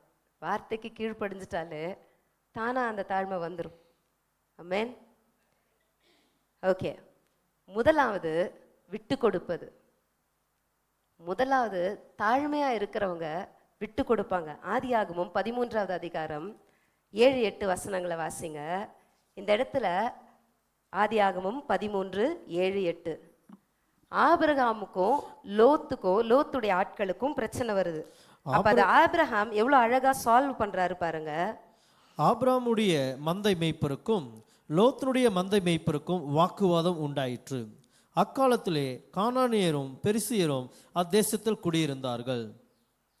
ஆபிரகாம் லோத்தை நோக்கி, எனக்கும் உனக்கும் என் மெய்ப்பருக்கும் உன் மெய்ப்பருக்கும் வாக்குவாதம் வேண்டாம், நாம் சகோதரர். இந்த தேசமெல்லாம் உனக்கு முன் இருக்கிறது அல்லவா? நீ என்னை விட்டு பிரிந்து போகலாம். நீ இடதுபுறம் போனால் நான் வலதுபுறம் போகிறேன், நீ வலதுபுறம் போனால் நான் இடதுபுறம் போகிறேன் என்றான். அப்பொழுது லோத்து தன் கண்களை ஏறெடுத்து பார்த்து, இது வரைக்கும் ஸ்டோரி புரியுதா உங்களுக்கு? இங்க ஆபிரகாம தான் கர்த்தர் அழைக்கிறாரு, நான் காண்பிக்கிற தேசத்துக்கு போன்னு சொல்றாரு. இப்ப இங்க ப்ரையாரிட்டி யாரு கர்த்தர் ஆசீர்வதிக்கிறதுக்காக அழைக்கிறாரு? கூட ஒட்டிக்கிட்டது யாரு? லோத்து. ஆனா இப்ப வாக்குவாதம் வரும்பொழுது விட்டு கொடுக்கறது யாரு? எங்கேயோ போயிட்டீங்க. மோசையை விட்டு கொஞ்சம் வாங்கம்மா, ஆபிரகாமுக்கு வந்துட்டோம். சரி, ஓகே. இப்போ ஆபிரகாம் விட்டு கொடுக்கறதுக்கு அவர் ரெடியா இருக்கிறாரு. ஆனா லோத்து பாருங்க, இங்க யார் தாழ்ந்து போயிருக்கணும்? லோத்து தான் தாழ்ந்து போயிருக்கணும். ஆனா லோத்து என்ன பண்றாரு? தன் கண்களை ஏறெடுத்து பார்த்து, யோர்தான் நதிக்கு அருகான சமபூமி முழுவதும் நீர்வளம் பொருந்தினதா இருக்க கண்டான். கர்த்தர் சோதோமையும் கொமோராவையும் அழிக்கும் முன்னே சோவாருக்கு போம் வழி மட்டும் அது கர்த்தருடைய தோட்டத்தை போலவும் எகிப்து தேசத்தை போலவும் இருந்தது. கர்த்தருடைய தோட்டத்தை போல அவ்வளோ செழிப்பா நீர்வளம் பொருந்திய ஒரு இடமா இருந்த அந்த சோதம் குமாரா சைட்ல நான் போயிடுறேன். இதுக்கு பேரு சுயநலமா இல்லையா? லோத் ஆக்சுவலா என்ன பண்ணியிருக்கணும்? என்ன பண்ணியிருக்கணும்? நீங்க என்ன கொடுக்குறீங்களோ அதை நான் எடுத்துக்கிறேன் அப்படின்னு சொல்லியிருந்தாலே ஆபிரகாம் இதான் கொடுத்துருப்பாரு, அவர் பெருந்தன்மையா கொடுத்துருப்பாரு. ஆனா லோத்து வந்து முந்திக்கினாரு, நான் தான் ஃபர்ஸ்ட், நாளைக்கு நான் பார்க்க போறேன், வேன்ல யாரெல்லாம் ஏறி முண்டி அடிச்சுட்டு உட்கார போறீங்க, எனக்கு தான் ஜன்னல் சீட்டு, எனக்கு பின் சீட்டு வேணாம், உங்க கேரக்டர் எல்லாம் நாளைக்கு தெரிஞ்சிடும். இங்க நல்ல பிள்ளைங்க மாதிரியே உட்கார்ந்து இருக்கிறீங்க. ஒரு டூர் ஒரு நாள் ஃபுல்லா காலையில இருந்து ராத்திரி வரைக்கும் உங்க கூட இருக்கும்போது தான் யார் விட்டு கொடுக்குறீங்க, யார் அட்ஜஸ்ட் பண்றீங்க, யார் தாழ்ந்து போறீங்க, யார் சீட்டை விட்டு கொடுக்குறீங்க, இதெல்லாம் நின்று, அதாவது எக்ஸ்டர்னல் எக்ஸாமினர் மாதிரி நான் நின்று பார்த்துன்னு இருக்க போறேன். பாடம் எடுத்துனதெல்லாம் ஒர்க் அவுட் ஆச்சா, எவ்வளோ தூரம் வாழ்க்கையில கிரியை செஞ்சிருக்குது அப்படின்றது நாளைக்கு தெரிய வரும். ரிசல்ட் நாளைக்கு தெரியும், இத்தனை வருஷம் பாடம் எடுத்ததுனுடைய ரிசல்ட்டு. சிலர்லாம் என்கிட்டயே வந்து, அதாவது சர்ச்சில் மெசேஜ் கேட்குறோம், இவ்வளோ தூரம் ஆண்டவர் பேசுகிறாரு, என்கிட்ட வந்துட்டு அவங்க அப்படி பேசிட்டாங்க, அவங்க அப்படி பேசுனாங்க, நான் திருப்பி பேசிடுவேன், நான் திருப்பி கத்திடுவேன், சிஸ்டர் இது அவ்வளோதான், அவங்க எப்படி அப்படி சொல்லலாம்? எனக்கு அப்போ என்னையா கற்றுக்குனீங்க நீங்கள் சர்ச்சில்? விட்டு கொடுக்க கற்றுக் கொடுக்கல, தாழ்ந்து போக கற்றுக் கொடுக்கல, வந்து என்கிட்டயே வந்து இதை சொல்லியிருந்தா நான் வீட்டில் போய் மறுபடியும் உட்காந்து ஜெபம் பண்ணிருப்பேன். என்ன ஆண்டவரே இப்படி பேசின்னு இருக்கிறாங்க, அப்போ என்னதான் மாறி இருக்கிறாங்க? மெச்சூர்டு கிறிஸ்டியனாக இருந்தால் நான் அதில் நம்ம விட்டு கொடுத்துட்டு போவோம்ல. இன்னொருத்தரை பற்றி கம்ப்ளைண்ட் என்கிட்டே வந்து சொல்லியிருந்தா அப்போ விட்டு கொடுக்குற மனப்பான்மை நமக்கு இல்லை. இங்கே ஆபிரகாம் விட்டு கொடுத்ததுனால கர்த்தர் எவ்வளோ அழகாக ஆசீர்வதிச்சார் பாருங்க. 14th வசனம் வாசிங்க.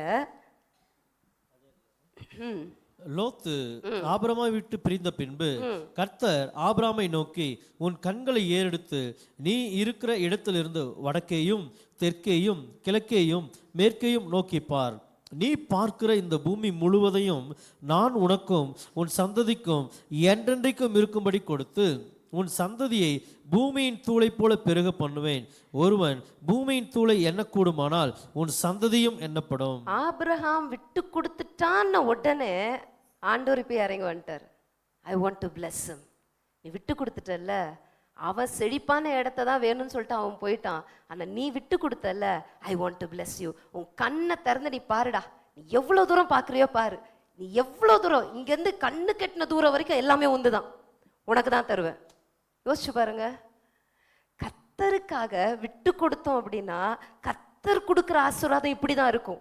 ஆனால் நம்ம என்ன பண்ணுறோம், ஆஃப்டர் ஆல் ஒரு புடவைக்கும் நகைக்கும் லேண்டுக்கும் வீட்டில் இருக்கிற பஸ்ஸில் இருக்கிற ஒரு சீட்டுக்கும் ட்ரெயினில் இருக்கிற ஒரு 2 மணி நேரம் போகிற ஒரு சீட்டுக்கும் சண்டை போடுவாங்க பாருங்க. ட்ரெயின்லலாம் என்ன சொத்தா இன்னும் பட்டாவா எழுதி கொடுத்துட போகிறாங்க, போய் நீ ஆம்பூரில் சேர்ற வரைக்கும் அதுக்கு ஒரு சீட்டுக்கு சண்டை போட்டு பயங்கரமாக வாக்குவாதம் பண்ணி. ஆனால் விட்டு கொடுக்குறவங்கள ஆண்டவர் பயங்கரமாக ஆசீர்வதிப்பார். நீங்கள் நினச்சி பார்க்க முடியாத அளவுக்கு கர்த்தர் ஆசீர்வதிப்பார். ஹல்லேலூயா. தாழ்மை என்பது விட்டு கொடுப்பது. ஆமென். வீட்டில் கூட வாக்குவாதம் வரும்போது விட்டுருங்க.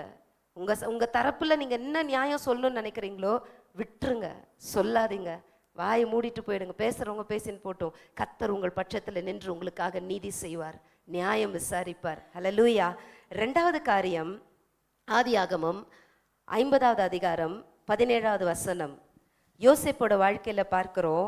ஆகையால் உம்முடைய தகப்பனாருடைய தேவனுக்கு ஊழியக்காரராகிய நாங்கள் செய்த துரோகத்தை மன்னிக்க வேண்டும் என்று அவனுக்கு சொன்னார்கள். அவர்கள் அதை யோசேப்புக்கு சொன்னபோது அவன் அழுதான். பின்பு அவனுடைய சகோதரரும் போய் அவனுக்கு முன்பாக தாழ விழுந்து, இதோ நாங்கள் உமக்கு அடிமைகள். அதாவது இந்த ஸ்டோரி எல்லாமே நமக்கு தெரியும். யோசேப்பு சொப்பனை கண்டான், சகோதரர்கள் எடுத்து போய் குழியில் போட்டாங்க, குழியிலேருந்து போத்திபார் வீட்டில் போனால் அங்கேருந்து வீண் பழியை போட்டு ஜெயிலுக்கு அனுப்புனாங்க. ஜெயிலேருந்து இப்போ பெரிய ஒரு அரண்மனை வாழ்க்கைக்கு பார்வோன் அவளை உயர்த்தி வச்சாச்சு. இப்போ ஒரு பெரிய உயர்வில் யோசேப்பு இருக்கிறான். ஆமென். நல்லா கவனிங்க. நான் இந்த மெசேஜை ரெடி பண்ணும்போதே எனக்கு ஆண்டவர் தெளிவாக சொன்னார், வனாந்தரம் உங்களுக்கு நிரந்தரம் அல்ல. இதெல்லாம் தீர்க்கதரிசனமான வார்த்தைகள். வனாந்தரம் உங்களுக்கு நிரந்தரம் அல்ல, ஆனால் இந்த வனாந்திர வாழ்க்கையிலேருந்து அடுத்து திடீர்னு ஓவர் நைட்ல கத்தர் ஒருவேளை ரொம்ப நாளா ஒரு காரியத்துக்காக ஜெபிக்கிறோம், காத்திருக்கிறோம், நடக்கவே இல்லைன்னு சொல்லி இருக்கலாம். ஆனா திடீர்னு கத்தர் ஒரு உயர்வை கொடுப்பார். அது தாங்க முடியாத அளவுக்கு இருக்கும், நினைச்சு பார்க்க முடியாத அளவுக்கு இருக்கும்.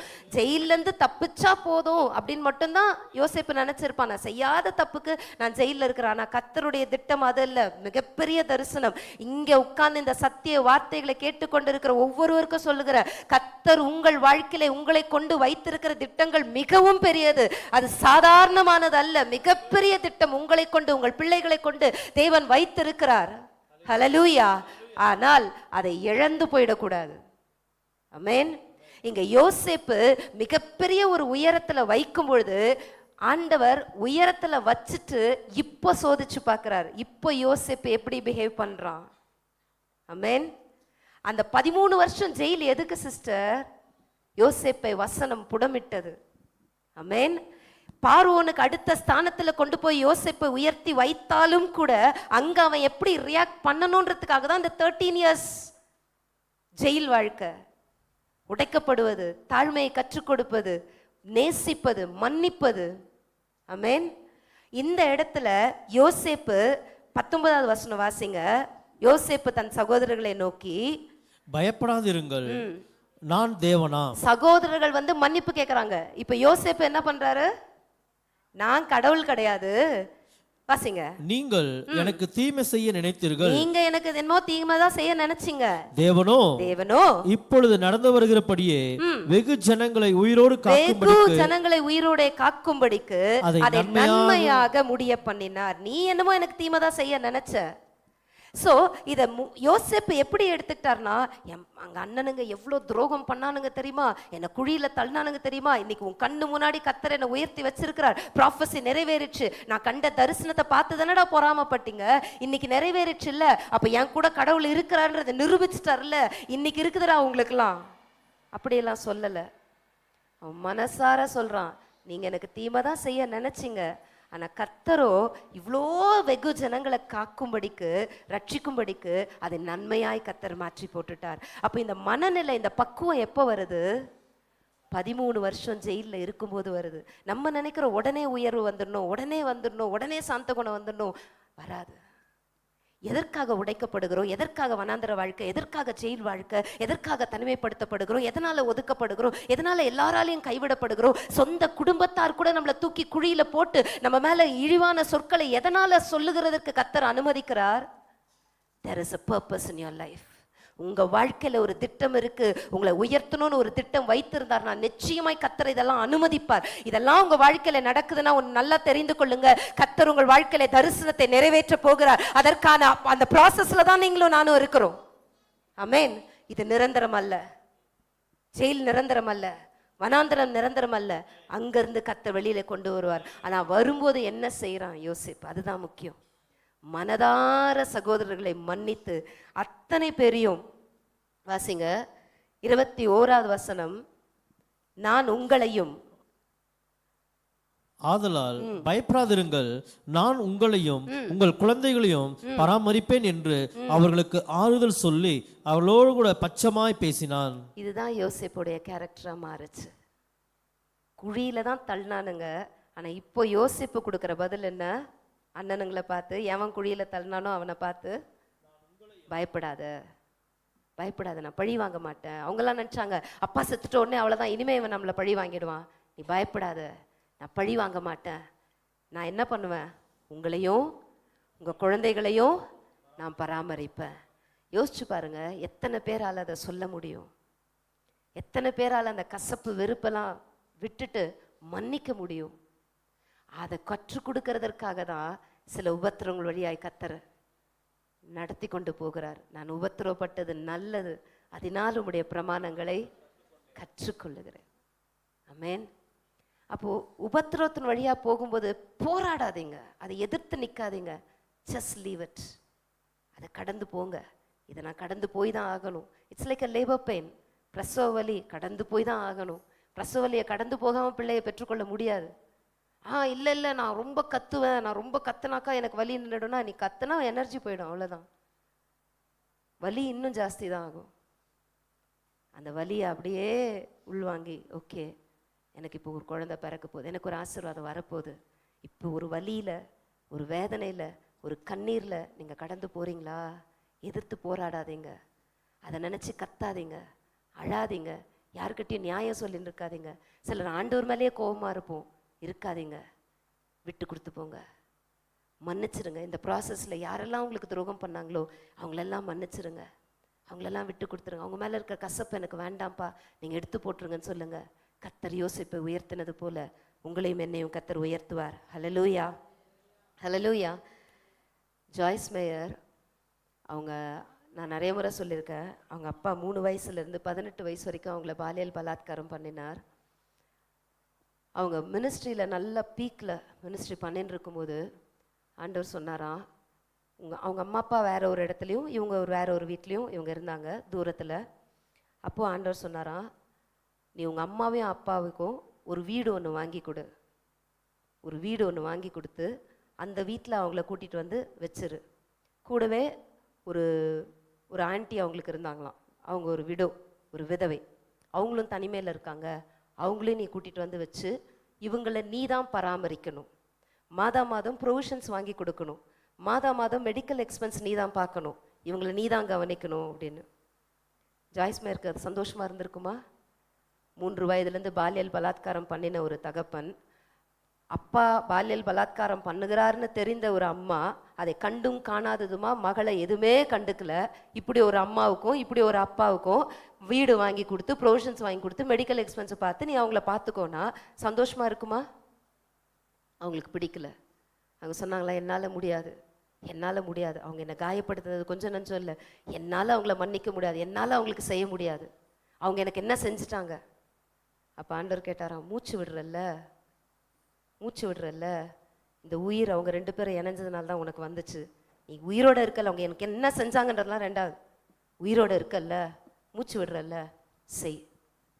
கொஞ்ச நாள் அவங்களுக்கு செய்ய இஷ்டம் இல்லை, ஆனால் அதுக்கப்புறம் ஒரு வீடை வாங்கி பயங்கர, அதாவது அமெரிக்காலெல்லாம் வீடு வாங்கினோன்னா பெரிய பட்ஜெட்டு, இவங்க பிரயாசப்பட்டு இவங்க ஊழியம் செஞ்சு இவங்க சம்பாதிக்கிற அந்த பணத்திலிருந்து இப்போ அம்மா தனக்கு இவ்வளோ கேவலமாக நடந்து கொண்ட ஒரு பெற்றோருக்கு வீடை வாங்கி கொடுத்தாங்க, அவங்கள கொண்டு வந்து அந்த வீட்டில் வச்சாங்க, அவங்கள பராமரிச்சாங்க, அடிக்கடி போய் பார்த்துட்டு வந்தாங்க, மெடிக்கல் எக்ஸ்பென்ஸ் பார்த்தாங்க, ப்ரொவிஷன்ஸ் வாங்கிட்டு போய் கொடுத்தாங்க. ஆண்டவர் சொன்னாராம், அந்த விதவை, அந்த ஆன்ட்டி அவங்க தனிமையாக இருக்கிறாங்க, அவங்களையும் நீ தான் பார்த்துக்கணும், அவங்க தனிமையாக இருக்கிறாங்க. அப்போது இதெல்லாம் அவங்க செய்யும்போது கர்த்தர் அங்கே கிரியை செய்ய ஆரம்பித்தார். பல வருஷமாக அவங்க அப்பா திருந்தவே இல்லை. ஆனால் திடீர்னு ஒரு நாள் அவங்க அம்மா ஃபோன் பண்ணாங்களாம் ஜாய்ஸ் மேயருக்கு, உங்கள் அப்பா கொஞ்ச நாள் அழுதுகிட்டே இருக்காரு, ஒரு வாரமாக ரொம்ப அழுதுகிட்டே இருக்காரு, உன்னை பார்க்கணுன்னு சொல்கிறாரு, நீ கொஞ்சம் வந்து போக முடியுமா அப்படின்னு. சரின்ட்டு இவங்களும் புறப்பட்டு போயிருக்காங்க. இவங்களும் கணவரும் புறப்பட்டு போனாக்கா அவங்க அப்பா கண்ணீரோடு அவங்க மகக்கிட்ட, ஜாய்ஸ் மேயர்கிட்ட மன்னிப்பு கேட்டாராம். நான் உனக்கு எவ்வளோ துரோகம் பண்ணிட்டேன், நான் எவ்வளோ பெரிய தப்பு பண்ணிட்டேன், என்னை நீ மன்னிச்சிரு, நான் இவ்வளோ பண்ணியும் நீ என்னை வந்து இவ்வளோ தூரம் நீ பராமரிச்சியே அப்படி சொல்லி அவர் மன்னிப்பு கேட்டுட்டு, அதன் பிறகு ஜாய்ஸ் மேயர் தான் அவருக்கு மூழ்கி ஞானஸ்தானம் கொடுத்துருக்குறாங்க. அந்த ஆத்துமா ரட்சிக்கப்பட்டு அதன் பிறகு அவர் மரிச்சார். அப்போ அவங்க சொல்கிறாங்க, வீடு வாங்கி கொடுத்து ப்ரொவிஷன்ஸ் வாங்கி போட்டு மெடிக்கல் எக்ஸ்பென்ஸ்லாம் பார்த்ததுனால ஒருவேளை மரணத்துக்கு முன்பாகிலும் என் தகப்பனாருடைய ஆத்துமாவை மீட்டு கொள்ளுகிறதற்கு இதை ஆதாயமாக கர்த்தர் பயன்படுத்தி கொண்டார். ஹல்லேலூயா. நம்முடைய சொத்துக்களோ பணங்களோ நேரங்களோ இவைகளெல்லாம் விதைத்தாவது ஒரு ஆத்துமாவை கர்த்தருக்குள்ள வழி நடத்துகிறதற்கு தேவன் நம்மளை விட்டு கொடுக்க சொல்றாருன்னா விட்டு கொடுங்க, மன்னிச்சிருங்க. அவங்க எவ்வளோ துரோகம் பண்ணியிருந்தாலும் மாம்சத்தில் மன்னிக்க முடியாது, கஷ்டம்தான். ஆனால் ஆவியானவருக்கு விட்டு கொடுக்கும் பொழுது அவர் அதை ஆசீர்வதிப்பார். ஹல்லேலூயா. இன்னைக்கு அவங்களுக்கு கோடிக்கணக்கில் சொத்து இருக்கு, கோடிக்கணக்கில் பணம் இருக்கு. ஒரு வேளை அன்னைக்கு ஆண்டவருடைய வார்த்தைக்கு அவங்க கீழ்ப்படியாம இருந்திருந்தால், அவங்க அப்பா கடைசி வரைக்கும் ரட்சிக்கப்படாமையே செத்து போயிருந்தா, இன்னைக்கு வரைக்கும் அது அவங்களுக்கு வலிச்சிருக்கும்ல.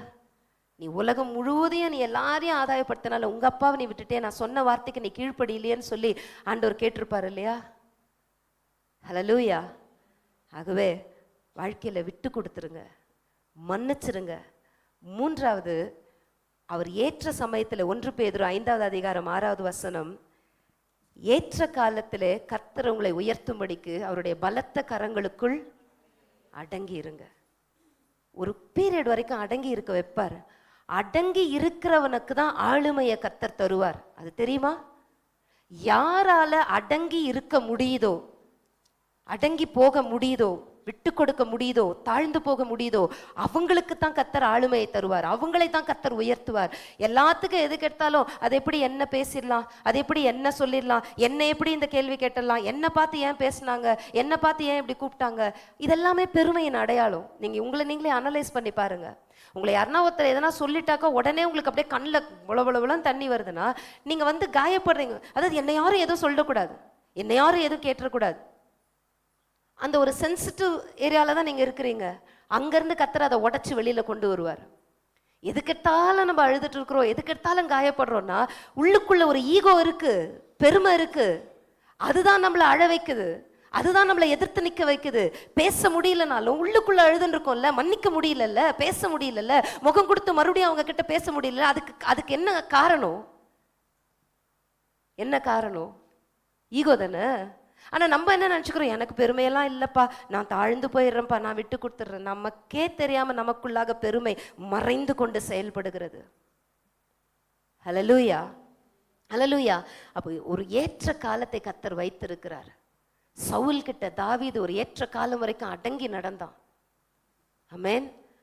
அவன் ராஜாவா அபிஷேகம் பண்ணப்பட்ட பிறகு 15 வருஷம் he had to wait. சவுலுக்கு சேவை செய்து கொண்டிருந்தான். சவுலுக்கு வாத்தியம் கிணறு வாசித்து கொண்டிருந்தான். சவுலோடு கூட இருந்தான். யுத்தங்களை நடத்தினான். அதன் பிறகு துரத்தப்பட்டான், குகைக்கு ஓடினான், அங்க ஓடினான், இங்க ஓடினான். ஆனா கடைசியா 30வது வயசுல ராஜாவாயிட்டான். ஹல்லேலூயா. 15 years he had to wait. நான் ஒன்று சொல்கிறேன், ஒருவேளை வெயிட்டிங் பீரியடில் நீங்கள் இருக்கிறீங்க அப்படின்னா அங்கே சோர்ந்து போகாதீங்க, அங்கே விட்டு கொடுத்துறாதீங்க. நம்பிக்கையோடு கூட ஆண்டவர்கிட்ட சொல்லுங்க, என்னை இந்த வருஷத்தில் விசாலத்தில் கொண்டு வந்து நிறுத்துவீங்கன்னா நிறுத்துவீங்க, என்னை உயர்த்துவீங்கன்னா உயர்த்துவீங்க, என்னை பெருக பண்ணுவீங்கன்னா பெருக பண்ணுவீங்க, எனக்கு கர்த்தர் ஆசீர்வாதத்தை கொடுப்பீங்கன்னா நிச்சயமாய் கொடுப்பீங்க. அது தப்பவே தப்பாது. நான் அதை I'm not going to miss it this year. இந்த இயர் நான் அதை சுதந்திரித்துக் கொள்ளுவேன். அதற்கு என்ன விலைக்கிரயம் கொடுக்கணுமோ, எதை விட்டு கொடுக்கணுமோ, எங்க தாழ்ந்து போகணுமோ, நான் ரெடிப்பா, நான் ரெடி. நம்ம ரெடியா இருந்தா அவர் நம்மளை உயர்த்துகிறதற்கு அவரும் ரெடியா இருக்கிறார். ஹல்லேலூயா, ஹல்லேலூயா. 4வதாக, அந்த நாட்கள்ல ராஜாக்கள் எல்லாருமே பார்த்தீங்கன்னா தான் ஸ்தானத்திலிருந்து இறங்கி வந்து கர்த்தருக்கு முன்பாக தாழ்மைப்பட்டு சாம்பல்ல வந்து உட்கார்ந்தாங்க. நினிவேன் ராஜா, ஆகாப் ராஜா, எஸ்தர் ராஜாத்தி, இவங்க எல்லாருமே தன்னோட ஸ்தானத்திலேருந்து இறங்கி வந்தாங்க. நம்மளெல்லாம் கர்த்தர் ஒரு லெவலில் உயர்த்திட்டாருன்னு பிறகு அங்கேருந்து சிலர்லாம் இறங்க மாட்டோம், ப்ரெஸ்டீஜ் பார்ப்போம். நீங்களே உங்களை அனலைஸ் பண்ணி பார்த்தா தெரியும். அப்போது எப்போவுமே என்ன நினைக்கணும், எங்கேருந்து வந்தோம், எங்கேருந்து வந்தோம். நிறைய பேருக்கு, ஒரு சிலருக்கெல்லாம் தங்களுடைய கடந்த கால வாழ்க்கையை பற்றி பேசினா கூட பிடிக்கிறது இல்லை. ஏன் அதெல்லாம் சொன்னீங்க, ஏன் அதெல்லாம் பேசுனீங்க? நான் முந்தா நேற்று பென்ஸ் பாஸ்டரோட சாட்சி கேட்டுருந்தேன். குப்பை பொறுக்கின்னு இருந்தேன் அப்படின்றாரு. இன்னைக்கு வரைக்கும் 100 ரூபாய்க்கு எனக்கு வழி இல்லை, நான் அப்படி தான் இருந்தேன். ஒரு குப்பையில் ஃபேர் அண்ட் லவ்லி கிடச்சது, அதை எடுத்து நான் மூஞ்சில் பூசிக்கிட்டேன். இன்னைக்கு வரைக்கும் எதுக்கு அந்த மனுஷனை கர்த்தர் உயர்த்துறாரு? இன்னைக்கு வரைக்கும் அதை நினச்சி பார்க்குறாரு. நான் குப்பை பொறுக்கின்னு இருந்தேன், சாணி எடுத்து தட்டி போட்டுட்டு இருந்தேன், இதுதான் எங்களுக்கு வேலை. எங்கள் சாப்பாட்டுக்கு அடிமட்ட பேசிக் சாப்பாடு கூட எங்களுக்கு கிடைக்காது, பசியும் பட்டினியுமாய் நாங்கள் வளர்ந்தோம், இதுதான் எங்கள் வாழ்க்கை. இன்னைக்கு கர்த்தர் அவ்வளோ உயர்த்தி வச்சிருக்கிறாரு. இதை அதாவது இன்னைக்கு உயர்த்தி வச்ச பிறகு அதை சொல்கிறோமான்றதை கர்த்தர் பார்ப்பார். அங்கே தான் ஆண்டவர் நாம மகிமைப்படும். இன்னைக்கெல்லாம் பிள்ளைங்கள்லாம் ஒரு அளவுக்கு படிச்சுட்டாங்க, ஒரு லெவலுக்கு போயிட்டாங்கன்னா பழச சொல்ல கூச்சப்படுறாங்க, பழச சொல்ல மாட்டேன்றாங்க. எங்கேருந்து வந்தோம், எங்கள் அப்பா யார்? நான்லாம் இன்னைக்கு வரைக்கும் வைக்கப்படல. எங்கள் அப்பா குடிப்பார், பெரிய ஆஃபீஸர் தான், குடிப்பார். நாங்கள் 1 ரூபாய்க்கு வழி இல்லாமல் இருந்தோம். இதுதான் எனக்கு சாட்சியே, இதில் தான் எனக்கு சந்தோஷம், இதில் தான் ஏசப்பா நாம மகிமைப்படுது. இதுதான் எங்கள் பேக்ரவுண்ட், இப்படி தான் இருந்தோம். கேர் ஆஃப் பிளாட்ஃபார்மாக தான் நாங்கள் ஆம்பூருக்கு வந்தோம். அங்கேருந்து கர்த்தர் உயர்த்தினார். இன்னைக்கு எலிசபெத் அப்படின்னா எலிசபெத்துக்கு ஒன்றும் கிடையாது. எலிசபெத்தால உயரல, எலிசபெத்தை கர்த்தர் உயர்த்தி இருக்கிறார். எலிசபெத் கர்த்தரை உயர்த்துகிற வரைக்கும் எலிசபெத்துக்கு உயர்வு இருக்கும். எலிசபெத் என்னைக்கு தன்னைத்தானே உயர்த்துகிறாளோ அன்னைக்கு தாழ்த்தப்படுவாள். ஹல்லேலூயா. என்றைக்குமே வந்த வழியை நம்ம மறக்கக்கூடாது. ஆமென். ஸ்தானத்திலேருந்து இறங்கவும் நம்ம ரெடியாக இருக்கணும். கர்த்தருக்கு முன்பாக தாழ்மையாக இருக்க, கீழ்ப்படிய நம்ம அர்ப்பணிக்கணும். முக்கியமாய் கடைசி பாயிண்ட் ஜானி எடுத்த உடனே சொன்னது தான் கீழ்ப்படிதல். பிலிப்பியர் 2வது அதிகாரம் 5வது வசனம். இந்த வசனத்தை வாசித்து நம்ம முடிப்போம். கிறிஸ்து இயேசுவில் இருந்த சிந்தையே உங்களிலும் இருக்க கடவது. பிலிப்பியர் 2வது அதிகாரம் 5வது வசனத்திலிருந்து அப்படியே வாசிங்க. கிறிஸ்து இயேசுவில் இருந்த சிந்தையே உங்களிலும் இருக்க கடவது. அவர் தேவனுடைய ரூபமாய் இருந்தும் தேவனுக்கு சமமாய் இருப்பதை கொள்ளையாடின பொருளாக எண்ணாமல் தம்மைத்தாமே வெறுமையாக்கி அடிமையின் ரூபம் எடுத்து மனுஷ சாயலானார். அவர் மனுஷ ரூபமாய் காணப்பட்டு மரண பரியந்தம், அதாவது சிலுவையின் மரண பரியந்தமும் கீழ்ப்படிந்தவராகி தம்மைத்தாமே தாழ்த்தினார். ஆதலால் தேவன் எல்லாவற்றிற்கும் மேலாக அவரை உயர்த்தி. ஆதலால் அப்போ ஜீசஸை உயர்த்தணும் அப்படின்னாலே ஜீசஸ் கிட்ட இந்த கேரக்டர்ஸ் எல்லாம் இருந்ததுனால தான் ஜீசஸை பிதாவால் உயர்த்த முடிஞ்சது. ஆதலால் எல்லாவற்றுக்கும் மேலாக அவரை கர்த்தர் உயர்த்தினார். ஹல்லேலூயா. அப்போ அவர் என்ன பண்ணாரு? இயேசு கிறிஸ்துவில் இருந்த சிந்தையே உங்களில் இருக்க கடவது. அவர் தேவனுடைய ரூபமாய் இருந்தும் தேவனுக்கு சமமாய் இருப்பதை கொள்ளையாடின பொருளாய் எண்ணாமல் தம்மை தாமே வெறுமையாக்கி அடிமையின் ரூபம் எடுத்து மனுஷ சாயலானார். நான் நிறைய நேரம் நான் இங்கே என்ன பேசுகிறேன்னா எனக்கு பெருமைலாம் வராமலாம் இருக்காது. எனக்கு கோவம் வரும், எனக்குன்னு ஒரு ப்ரெஸ்டீஜ் இருக்குது, எனக்குன்னு ஒரு ரெஸ்பெக்ட் இருக்குது, எல்லாருக்குமே இருக்குது. அது யோசிக்கும்போது அடுத்து நான் ஏசப்பாவை யோசிப்பேன். அவ்வளோ பெரிய தேவன் தன்னுடைய மகிமையெல்லாம் விட்டுட்டு ஆஃப்டர் ஆல் எனக்காக உங்களுக்காக ஒரு மனுஷ சாயலாய் இந்த பூமியில் வந்து மனுஷன் அவர் முகத்தில் காரி துப்புறத்திற்கு இடம் கொடுத்து அடிமையின் ரூபம் எடுத்து தன்னை கடைசி பரியந்தம் கீழ்ப்படிந்து சிலுவையில் தன்னை அர்ப்பணிப்பார்னு சொன்னா நான் கீழ்ப்படியறதுக்கு ஏமாத்திரம், நான் அடங்கி போகிறதுக்கு ஏமாத்திரம். ஹல்லேலூயா. எவ்வளோ நேரம் ஆகும் நான் அடங்கி போகிறதுக்கு? நான் அடங்கி போனால் என்ன? நான் தாழ்ந்து போனால் என்ன? இதில் என்ன இருக்குது ப்ரெஸ்டீஜ்? மற்றவங்க நம்மளை சொல்லிட்டா தான் என்ன இப்போ? So what? ஜீசஸே விட்டு கொடுத்துட்டாரு. அப்போ அவருடைய பிள்ளைகள்னு சொல்லும்பொழுது நம்ம எவ்வளோ பொறுமையாக இருக்கணும், நம்ம எவ்வளோ தாழ்மையாக இருக்கணும். நம்ம ப்ரெஸ்டீஜ் பார்த்துட்டு இருக்கக்கூடாது. ஆமேன். இவங்க என்ன இப்படி சொல்லிட்டாங்க, அவங்க எப்படி என்ன அப்படி பேசலாம், இவங்க எப்படி என்ன இவங்க இவ்வளோ உண்டா இருந்தேன்னு இவங்க என்கிட்ட இவ்வளோ பேசிட்டாங்க. நிறைய பேருக்கு நிறைய காம்ப்ளெக்ஸ் இருக்குது. சின்ன பசங்க நம்மளை பேசிடக்கூடாது, இவங்க ஒரு ஆஃப்டர் ஆல் ஒரு லேடி, இவங்க போய் என்ன இப்படி பேசிட்டாங்க. ஜென்ஸுக்கு நிறைய அது ஒரு காம்ப்ளெக்ஸ் இருக்குது. ஒரு லேடி என்னை பார்த்து பேசிட்டாங்க அப்படின்னு. நம்ம யார்? ஜீசஸை விட பெரிய ஆளா? சொல்லுங்க. ஏசப்பாவை விட நம்மலாம் பெரிய ஆளா? அவரையே பேசிட்டாங்க, அவரையே காரி துப்பிட்டாங்க, அவரையே விபச்சாரிகளோடு அவருக்கு சம்மந்தப்படுத்தி பேசுகிறாங்க அப்படின்னா நானும் நீங்களும் ஏமாத்துறோம். நம்மளை பேசிடக்கூடாதா?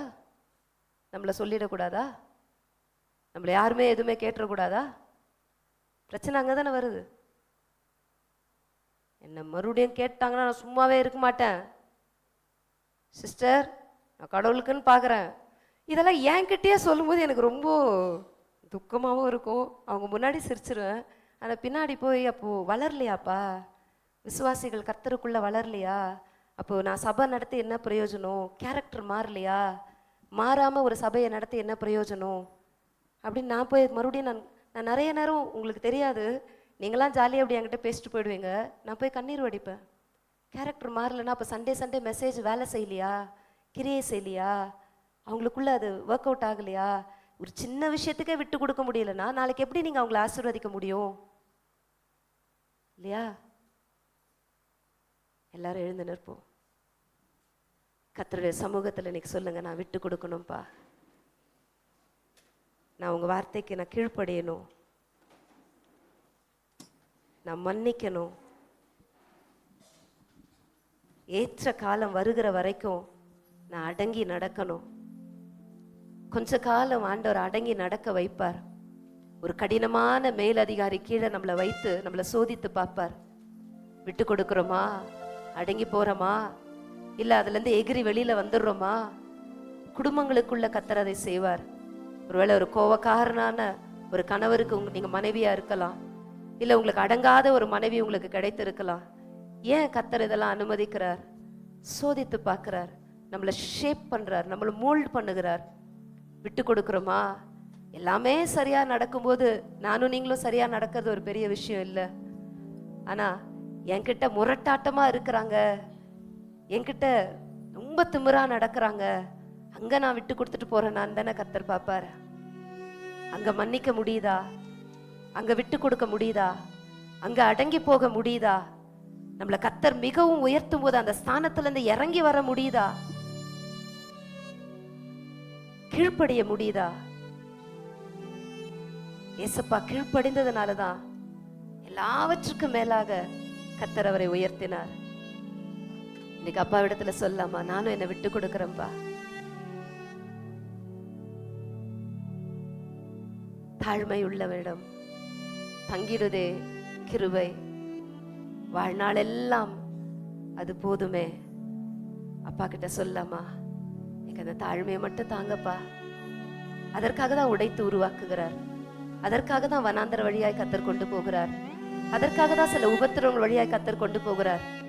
நம்மளுக்கு தாழ்மையை கற்றுக் கொடுக்க, மன்னிக்கிற சுபாவத்தை கற்றுக் கொடுக்க, தேவனுடைய வார்த்தைக்கு கீழ்ப்படுகிறோமா இல்லையான்னு டெஸ்ட் பண்ணி பார்க்கறதற்காக கர்த்தர் இதெல்லாம் அனுமதிக்கிறார்.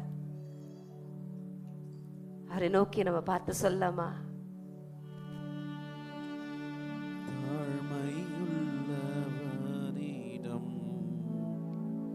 தங்கிடுதே கிருபை,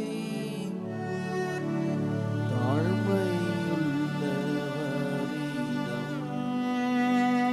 தங்கிடுதே கிருபை, வாழ்நாளெல்லாம் அது போதுமே. வாழ்நாளெல்லாம் அது போதுமே. சுகமுடன் தம் பலமுடன்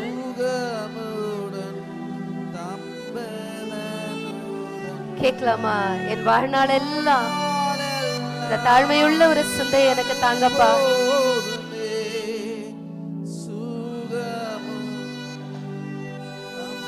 உம் சேவை செய்ய கிருபை தாங்கப்பா. அவருடைய சேவையை செய்யணும்னா நம்மை தாழ்த்தாம இருக்கவே முடியாது.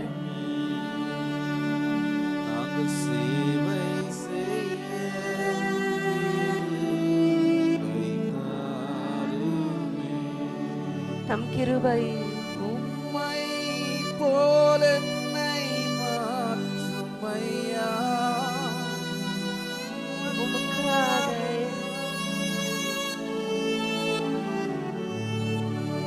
உம்மை போல என்னை மாற்றுமையா, உமக்காக என்னையே தந்தேனையா. வாழ்ந்தாலும் உம்மோடுதான்,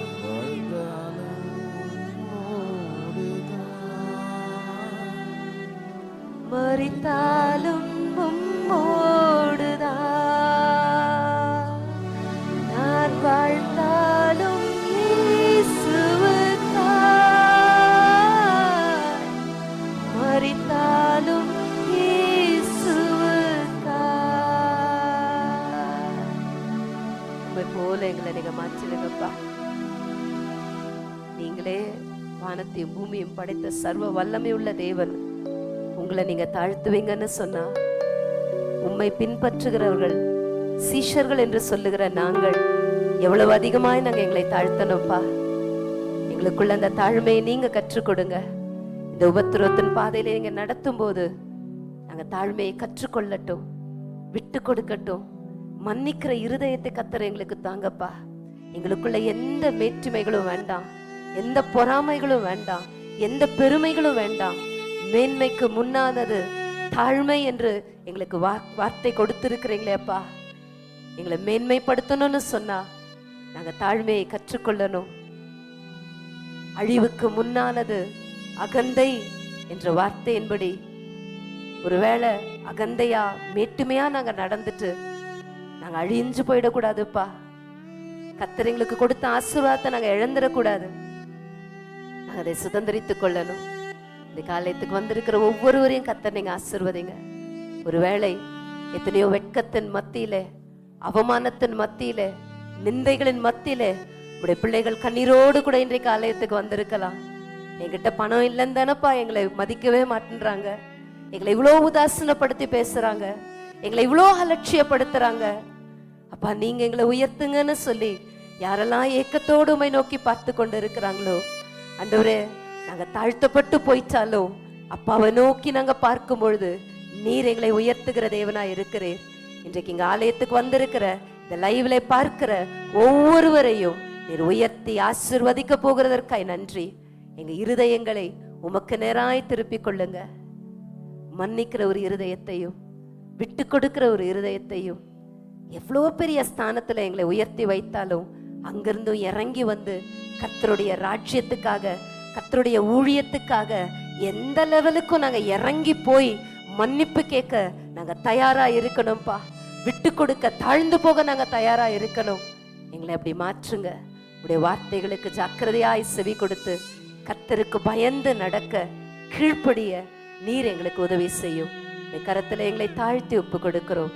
எல்லா துதி கனம் மகிமை உமக்கு செலுத்துகிறோம். உடைய பிள்ளைகள் படைத்த காணிக்கைகளை கர்த்தத்தாமே நீங்க ஆசீர்வதிங்க. இதை பல மடங்கு உடைய பிள்ளைகளுக்கு நீங்க திரும்ப கொடுத்து ஆசீர்வதிக்கும்படியாய் ஜெபிக்கிறோம். இயேசுவின் மூலமாய் நாங்கள் ஜெபிக்கிறோம் பிதாவே, ஆமென்.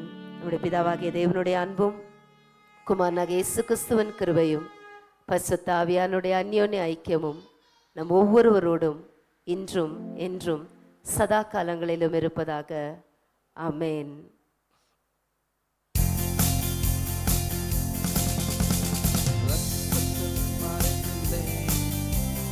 ரத்தத்தில் மறைந்துள்ளேன், வல்ல ரத்தத்தில் மறைந்துள்ளேன். சாத்தான் தீங்கு செய்ய முடியாது, எத்தீங்கும் நம்மை அணுகாது. திங்கில்லை திங்கில்லை திங்கில்லை திங்கில்லை திங்கில்லை திங்கில்லை திங்கில்லை திங்கில்லை திங்கில்லை. சாத்தான் தீங்கு செய்ய முடியாது, எத்தீங்கும் நம்மை அணுகாது. பரமன்ல இருக்க எங்கள் பிதாவே, உடைய நாமம் பரிசுத்தப்படுவதாக, உடைய ராஜ்யம் வருவதாக, உடைய சித்தம் பரலோகத்தில் செய்யப்படுகிறது போல பூமியிலையும் செய்யப்படுவதாக. அன்றன்றுள்ள ஆகாரத்தை இன்று எங்களுக்கு தாரும். எங்கள் கடனாளிகளுக்கு நாங்கள் மன்னிக்கிறது போல எங்கள் பாவ கடன்களை எங்களுக்கு மன்னியும். எங்களை சோதனைக்கு உட்பட பண்ணாமல் தீமென்று ரட்சித்துக் கொள்ளும். ராஜ்யமும் வல்லமையும் மகிமையும் என்றென்றைக்கும் உம்முடையவர்களே சுவாமி. ஆமென். என் ஆத்துமாவே கர்த்தரை ஸ்தோத்திரி, என் முழுமையினுடைய பரிசுத்த நாமத்தை ஸ்தோத்திரி. என் ஆத்துமாவே கர்த்தரை ஸ்தோத்திரி, கர்த்தர் செய்த சகல உபகாரங்களையும் மறவாதே. அவர் உன் அக்கிரமங்களை எல்லாம் மன்னித்து, உன் நோய்களை எல்லாம் குணமாக்கி, உன் பிராணனை அழிவுக்கு விலக்கி மீட்டு, கிருபையினாலும் இரக்கங்களினாலும் முடிசூட்டி, நன்மையினால் உன் வாயை திருப்தியாக்குகிறார். கழுகுக்கு சமானமான உன் வயது திரும்ப வாழ வயது போல் ஆகிறது. ஆமென். God bless you. Praise Lord. அப்படியே